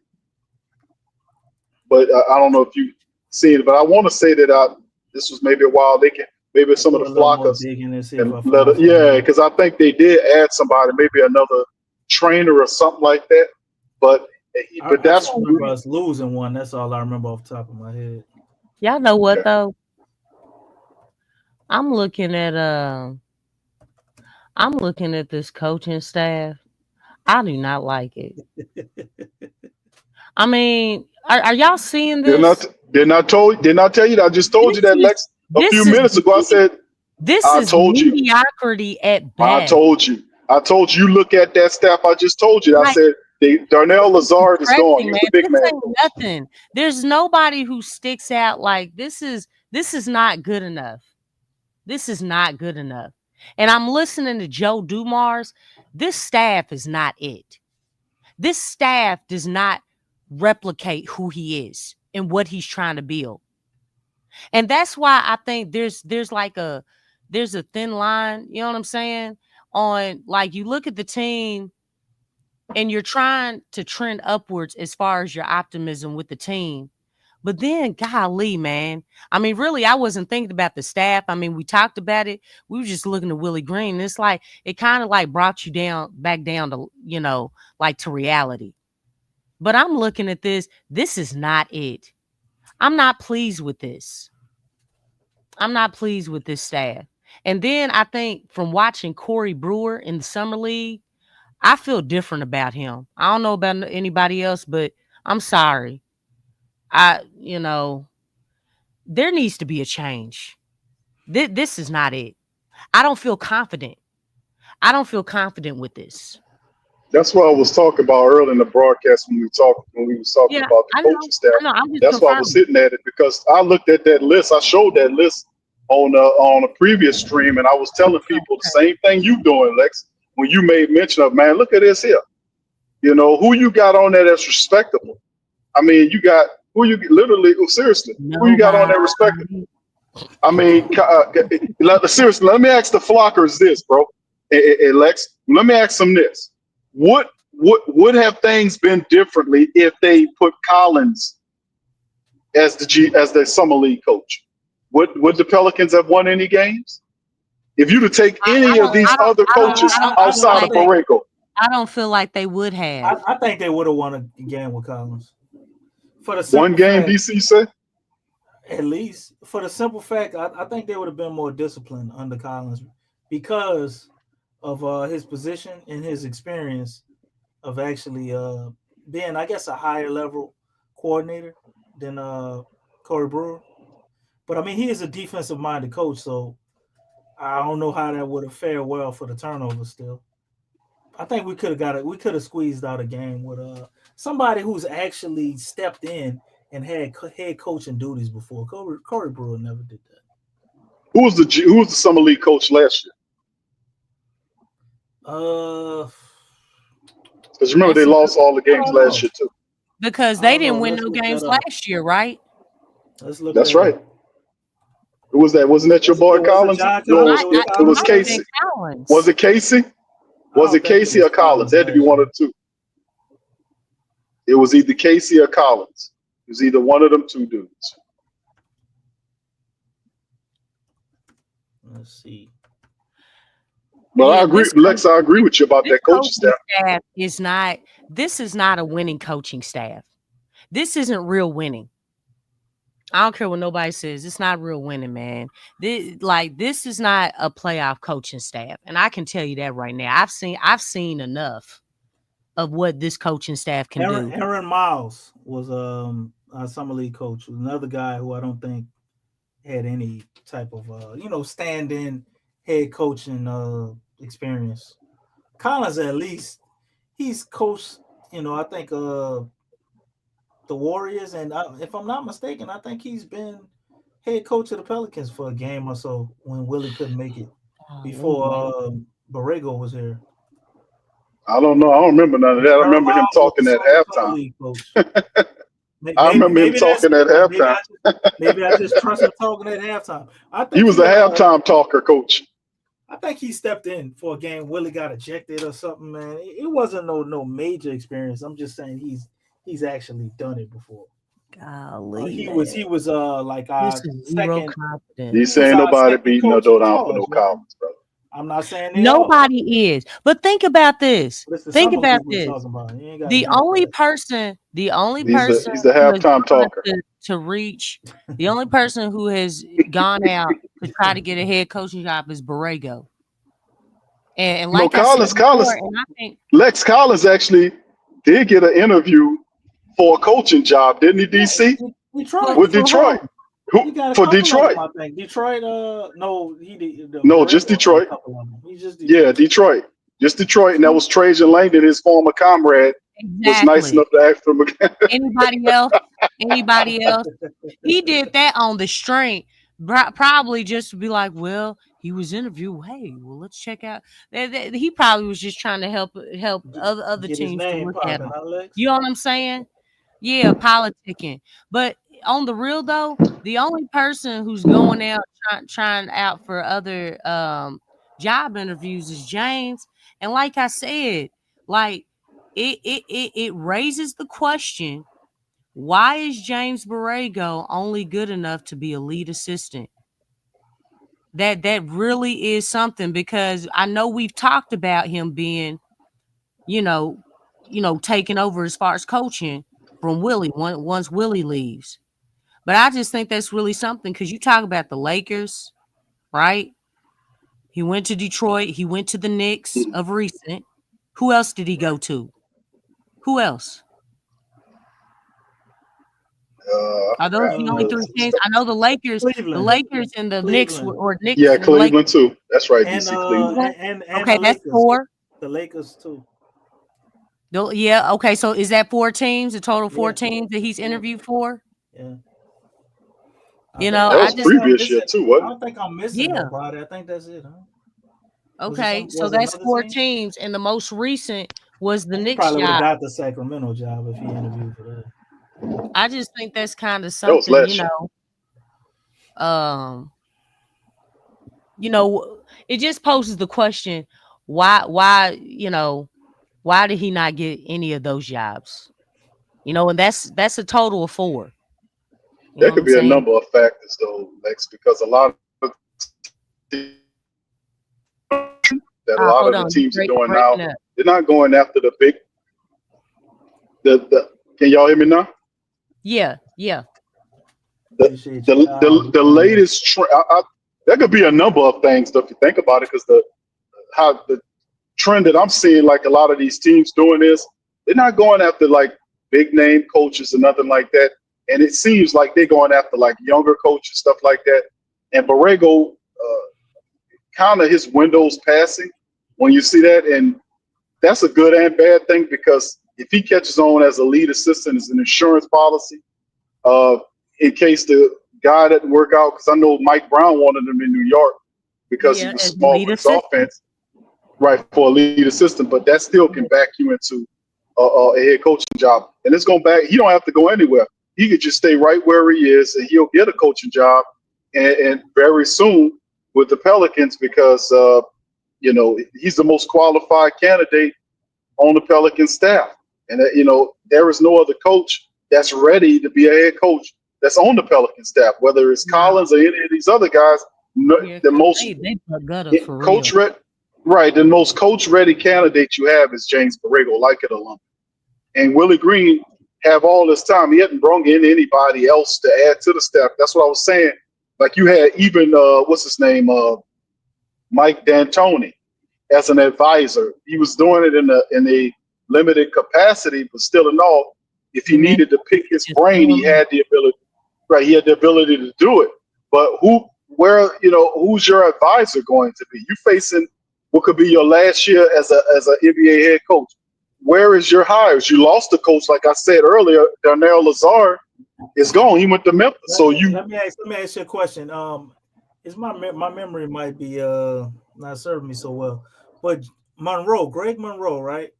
We signed him this year or last year? Last year. Yeah, last season. Well, we haven't And made that any same thing with additions. Jody Meade. That's the only thing I can That's right. find. And Aaron Miles, he came on last year too. Yeah. They did a lot of changing of the coaching staff last year. Same thing with the medical staff. It was Gil Skirmit, whoever this is right here. Maybe I'm messing their name up. They're already here. Yeah, Gil Skirmit. And somebody else, Connor Smith. Both of those people came on last year. We had another physical therapist, you guys, that we brought on last year, along with this assistant athletic trainer in Gil. So they haven't made any additions that I can see from sitting up here looking it up while you guys are talking, man. But the offseason still isn't over, and we have all the way till October before they head into training camp. So ultimately think they got to sign another two-way player, because obviously I don't we think didn't talk about it too much, but we got rid of Reeves, right? He walked when signed with Charlotte, and they got rid of Lester Quinos. So we have an open two-way slot. I didn't care we have for an him open roster spot. And I we like got an Lester, open man. spot I thought he had potential. I thought he was a good shooter. They can let Alex but go too. he ain't do What's nothing that Alex dude's name? He came from Denver. What's his name? Trey Alexander. Oh, that's his name. Alex. I had it wrong. Alexander, My bad. Yeah, I wasn't too keen on him either. I mean, he had a couple of 25-point games in the summer league. Nah, I'm looking at more than just the numbers. I'm looking at how the meshing, and that could have something to do with the coaching. They But all and look sometimes horrible. that's hard to gauge. But I don't know. I mean, when I look at Fears, you can definitely see what he brought to the table. Now that hold on, let me think of his name. It's coming to me. I know you're talking about It's coming. Golly, the what's his hustle name? guy from McNeese. Roommate, About Brown. roommate, From shoemate, McNeese. shoemate. That's his Yeah, name. Schumann. I actually liked him. I know he didn't have big numbers, but his grit, I'm looking for, there's other things that this team really needs. You know what I'm saying? Like, you got to think the shooting, you hear this a lot. Quinones and Trey Alexander, yeah, they put up points, but what is their role actually going to be when they join the team? You see what I'm saying? And those are the things that a lot of times, if you're in that position, it's carving out a realistic role that you're going to be playing on the team, because we know that they're not going to put 25 20-point games. They're just not. You got Zion, you got Trey, you got Jordan, you know what I'm saying, that are going to be putting up those type numbers and stuff like that. So I'm looking at other things, and Shoemate was it's he seemed like he was a nice complimentary. Now, is he on the team or what? No, we got an open two-way slot. Maybe that's who they planning to sign, or they maybe hammering out a contract with him right now. Who knows? Okay, well, I don't know. I I would just say we need another Brittany big Griner was like for that really, really that stuck two-way out. spot, and unless we gonna add somebody to the active roster, where Derek Queen hurt, and y'all talking about Timu coaching staff. I don't know. Our medical staff might still be Timu too. So Hey, I mean that, yeah, I yeah. I think we It's might like, need another big just in case. The Who Derek the other Queen two thing. ways, DC? Who the other two Hunter, ways? Hunter, the Dickinson. Hunter kid from Yeah, Kansas, that's the yeah, center. Yeah, and Trey Alexander. So I don't know how I feel about there you him go. still either. got I didn't Keon see a Brooks whole still out lot. there too, and How Schumann's y'all like feel about Lexxah. him, Hunter Dickerson? I Dickinson. Is didn't it I didn't Dickinson or see Dickerson? I ain't seen enough of I didn't him, see man. To be enough honest with to really gauge it, and then he don't look like a guy that he's not gonna be like a needle mover that you running anything through, or he ain't like this defensive stopper. So you kind of gotta see how he plays with better talent, in my opinion. Um, I know at Kansas he was pretty good offensively for them, but you. Yeah, that's he's what I see him as, slow DC. footed defensive. He could give you a little defense though. He ain't gonna stick with nobody on the perimeter, but maybe he could be a body, down low and clog up the paint a little bit. And he's a big guy that could work out of the post. He Yep. wasn't horrible passing either. He didn't have a lot of turnovers, and he got a three ball. You know what I'm saying? He can hit some Yeah, mid he ranges really and good. hit I some like free his off. throws. So offensively, I like him, Yeah, but I just, we right. need defensive bigs too. But a 7-footer that could shoot threes, like, so I ain't mad at that. Stretch the flow for you. I Yep. mean, yeah, but I mean, y'all gotta understand, like, in today's game, you gotta have more versatility. You can't just be one dimensional, be cold. Like, okay, that's great. He a two-way guy. That's all. I don't expect nothing out of him. You Just know, two-way guy. I mean, because really, like, even looking at Misi, I know somebody mentioned him, but looking at Misi, it's like when you're looking at other front courts, it's like Misi, you got to be stronger with that ball, man. It's like he put on muscle, but it's like you're not finishing at the basket well, you know? And I think you mentioned this, Big Q, on one of our last streams where we were all talking together, as far as, there's going to be a deflection anytime that ball is up in the air. Everybody can jump, That's right. like on those alley oops and things. Like, dude, you got to be able to finish that stuff. Right. And I'm just surprised. Like, I was actually expecting Misi to, just be more polished. I'm not saying like come out looking like, a superstar or anything, but it's like, dude, just being strong with the ball down low. Being able to finish around the basket a whole lot more cleaner than you were last season. It's like we're always looking for guys in their sophomore season to go to another level. And one thing, because he put on, especially you can against the tell summer he league put on, guys. yeah, you can tell he put on some muscle, but you got to be careful about that.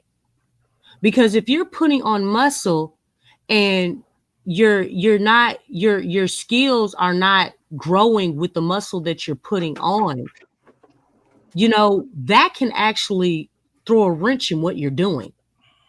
That can slow you down. So I'm kind of wondering about that as well. Like, I don't know. Because he's still hesitant on, his movements and things. I don't know if that's just like he's just late getting there or something, but I don't know. I was just expecting more from Messi. I really was. I just he kind of looks the same. And again, the coaching wasn't the greatest. So, you know what I'm saying? It's kind of like some of the sets that they were running, it was a lot of one-on-one. It's one of those things where it seemed like he was just getting where you fit in. But I don't know. You still want to see something. Because I know even looking at, Jordan Hawkins, the way that he played on last year in summer league, he didn't look good. And they put him at point when he should have been really playing the two, or and they just had him running, and that was just disastrous. Oh my gosh, that was disastrous. They didn't make him look good at all. So I wasn't impressed really with Messi, but I can't act like he didn't make any improvements. I did see improvements from him. He looked like he got a little better rebounding and a little bit better anticipating shots as far as blocking them. But just for his trajectory and how he was going during the season, I would expect it to see a bigger jump. And I mhm. think a lot of his offseason stuff, you can tell um he didn't work on, I guess, maybe the things I thought he would work on, like his post game don't look like it changed at all. Yeah, his You know, post game definitely looks the same. I'm like, damn, like And you he ain't didn't learn have no much post, of you a still post ain't learn game. no post moves. Like, damn, at least learn one. He got that little spin, his little pump fake and spin he get people with all the time. But after you burn somebody with that about twice, they on to it. But other than that, like I guess I would say I was kind of disappointed with Messi because he's in the summer league, and I'm thinking he would dominate more. But I do gotta understand that you got Fears as your point guard who's still trying to figure stuff out. He didn't really have a point guard, and he's the kind of big to me that kind of needs some direction, needs a point guard out there to kind of have him in the right spots and feed him when he rolls and all of that type of stuff, man. He definitely got a lot of opportunities. I don't know what the damn game plan was. They were freezing out Derek Queen to give Eves all of these offensive creation opportunities, which I thought was weird as hell. But he was one of the senior guys on the summer league team, so I guess that's why that was. But man, I had higher, I guess, hopes for him. And looking at it Yeah, now, I was I talking to agree. Big Q the other day, and he, I told him his ceiling is Clint Capella. That's his ceiling. Like I don't, Yeah, a lot of people remember when a lot of people were saying Hakeem Olajuwon. I'm like, okay, y'all, come on, man, right, come right. on now. He I did the mean, little he did the don't little don't spin move, and I understood the don't comparison a little but bit. we got to stop using these Hall of Famers, man. We got to stop using their names in vain, man. Like Well, Hakeem, the he Dream played Man. he played soccer He's a too, though. bad So boy. that was Yeah, I the know. I'm parallel just people saying, trying to like, draw. we just gotta slow the roll. You know what I'm saying? Slow down, pump the brakes. It's like, just let him develop and let's see. Like he's a rookie. I And can that's see that. just like with Jeremiah Fears, because you've already heard comparisons with Kyrie, and it's like, again, and it's nothing against Jeremiah. Look, pump the brakes, calm down, hold up. You know what I'm saying? Well, he hasn't played in an NBA game yet. Let's let him play, get his feet wet and stuff like that. You know, um, but I definitely see flashes of Jeremiah. I like his fearlessness, his grit and his grind and his attack, and he ain't no pushover. I think those are the biggest things that I like, because you gotta have that. You really gotta have that. And for him to be 18 and to have that, mentality going into these games is really solid. So like that's a great mentality to have, being that young and coming into a grown man's game. Yeah. Well, what about Derek Queen? Because I think he Oh out of yeah. both, he looks like he'll be more ready this year. That stretch run he had with the Yeah, I Blazers, agree. where he kind of took over the game. He showed me everything I needed to know as far as that, but he obviously needs to get stronger and improve on Mhm. some of his fundamentals, especially on defense. But I think we got something in Derek Yeah. Queen, and I'm wholeheartedly, gonna stand on my point. I think at one point, you probably will see him closing games instead of Yves Misi or Kevon Looney. Not obviously to start the season. And I know a lot of people are like, oh, he's undersized. He's gonna play power forward, and he can rebound, and he has the ability to stretch the floor. We gonna see him at the five. Now, will he Yeah. play all of his minutes at the five? No, but But he's he plays better definitely at the five. He's not he's never played with another big. he has in Maryland. He played alongside another big. Now, I think I, the type are you talking the about type of Reese's big. brother? No, let me look up their roster. Because they had another big. Angel They Reese's played brother played the four, right, but they and had he another played the big. They had five. another big where they would put a double big lineup out there too. I know you talking about with Angel Reese's brother, but talking about the other. It's another cat. I can't remember his name. But anyway, Derek Queen. I think the sky's the limit for him. And Misi's Yeah. gonna be what he is, which is very useful for us still. Like I don't think we should get rid of him or anything like that, or like, oh, it's over for Misi. He ain't gonna be this. He ain't gonna be that. But I think the sky's the limit for Queen at the five spot. Yeah. I mean, well, that's where Queen was most comfortable. Like he really, you started seeing his best game when he was at the five instead of the four.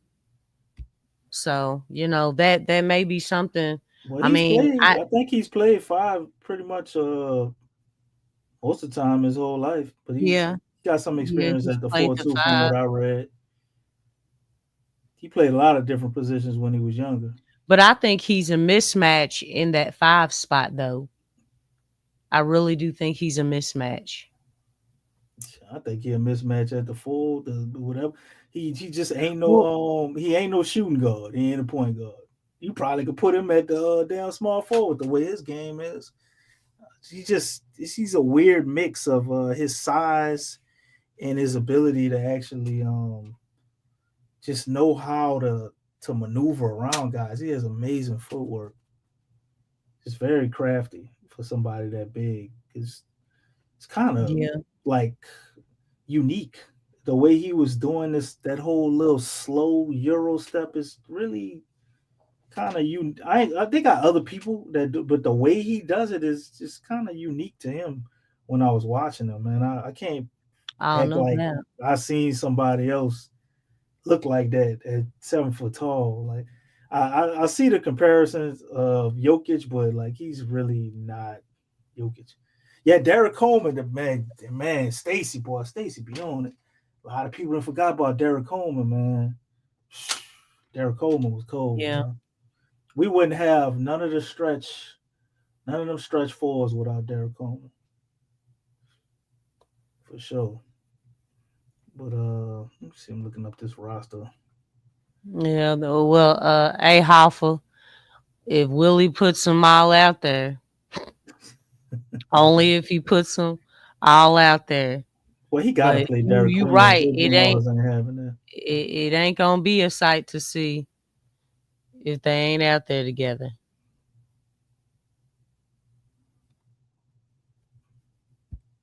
for sure. Shoot, maybe Trey Murphy.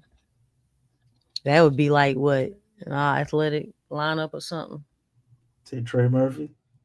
Yeah, Fierce, Trey Murphy, Zion, Queen, Herb Fierce, and Herb. Yeah, be a unique lineup. The kind of big small lineup. He got a bunch of different ways you could flip it though, and just have to be them. Let's see. yeah. You can take that coaching staff off the screen, man. You know what I'm saying? I See, mean, because it's like, look, I'm looking at Hoffa's statement and things, and then I look back at the coaching staff, and I'm like, man, you know what I'm saying? It's like back to life, back to reality. You know what I'm saying? It's like, dag on it. Why? nonetheless, man, Stacey got Andre Blanche, man. Yeah, I remember him too, bro. Yeah, Andre Andre Blatch. Blanche. But let me see. I think that's gonna be just about it, man. We got some closing remarks and go ahead and get up out of here. We've been up in here cooking for a while with y'all tonight, man. It's been a minute. Go ahead and Hmm. take this off the screen so Lex can feel a little better. Yeah, yeah, But Like y'all pray for the coaching staff, man. I'm not praying for them. I I'm praying. mean, yeah, I'm pray praying. for all of them. I'm Play praying for a new against. I'm coaching praying against staff. them, Lex. I want them out of here. That's what I'm saying. Praying for a new coaching staff. You say You pray know, for. yeah, that That is usually praying for consists them. of God, please bless their clipboard to call it. No, we're not doing that. No, I'm saying pray for them. Like, hey, God, give them another direction. You know what I'm saying? Away from the Pelicans organization and bring in a more winning, suitable, high IQ coaching I staff. like Aaron Miles. Keep him around with his history You know what? with Jordan I'm. Poole while we got him. I'm curious to see what Borrego can do. You I need would to move love for these Willie guys to out. get fired That's and the problem. We keep them residue. oh no, I would love for Willie to get fired and then Borrego take over. Yeah, You see what he can do. Um and man. I still would like that's about it. Joker, boy. Golly, man, that would be mean. You know how much confidence we have. What? I said it would be nice to get Ime Udoka, man. You know how much Come on. confidence the Pelican supporters would have. Lex, We went in the championship.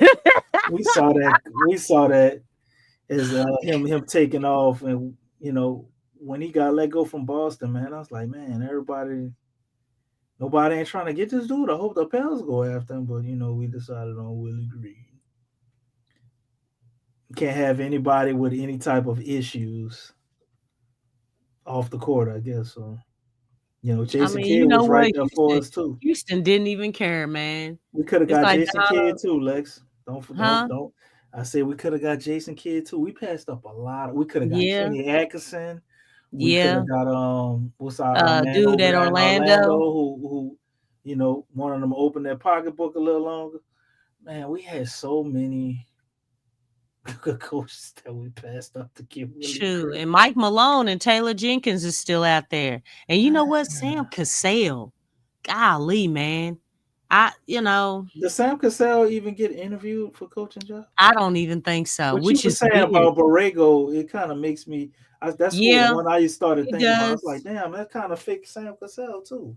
It does. But yeah, because it seemed like he's only good for to be a lead assistant. But it's interesting because it seems like so many other guys are getting their shot. But there has to be a reason. That's why I was wondering, even with Borrego, like what's going on? What do we not know that they know? You know, like, you know, what is it? What's going on? Right.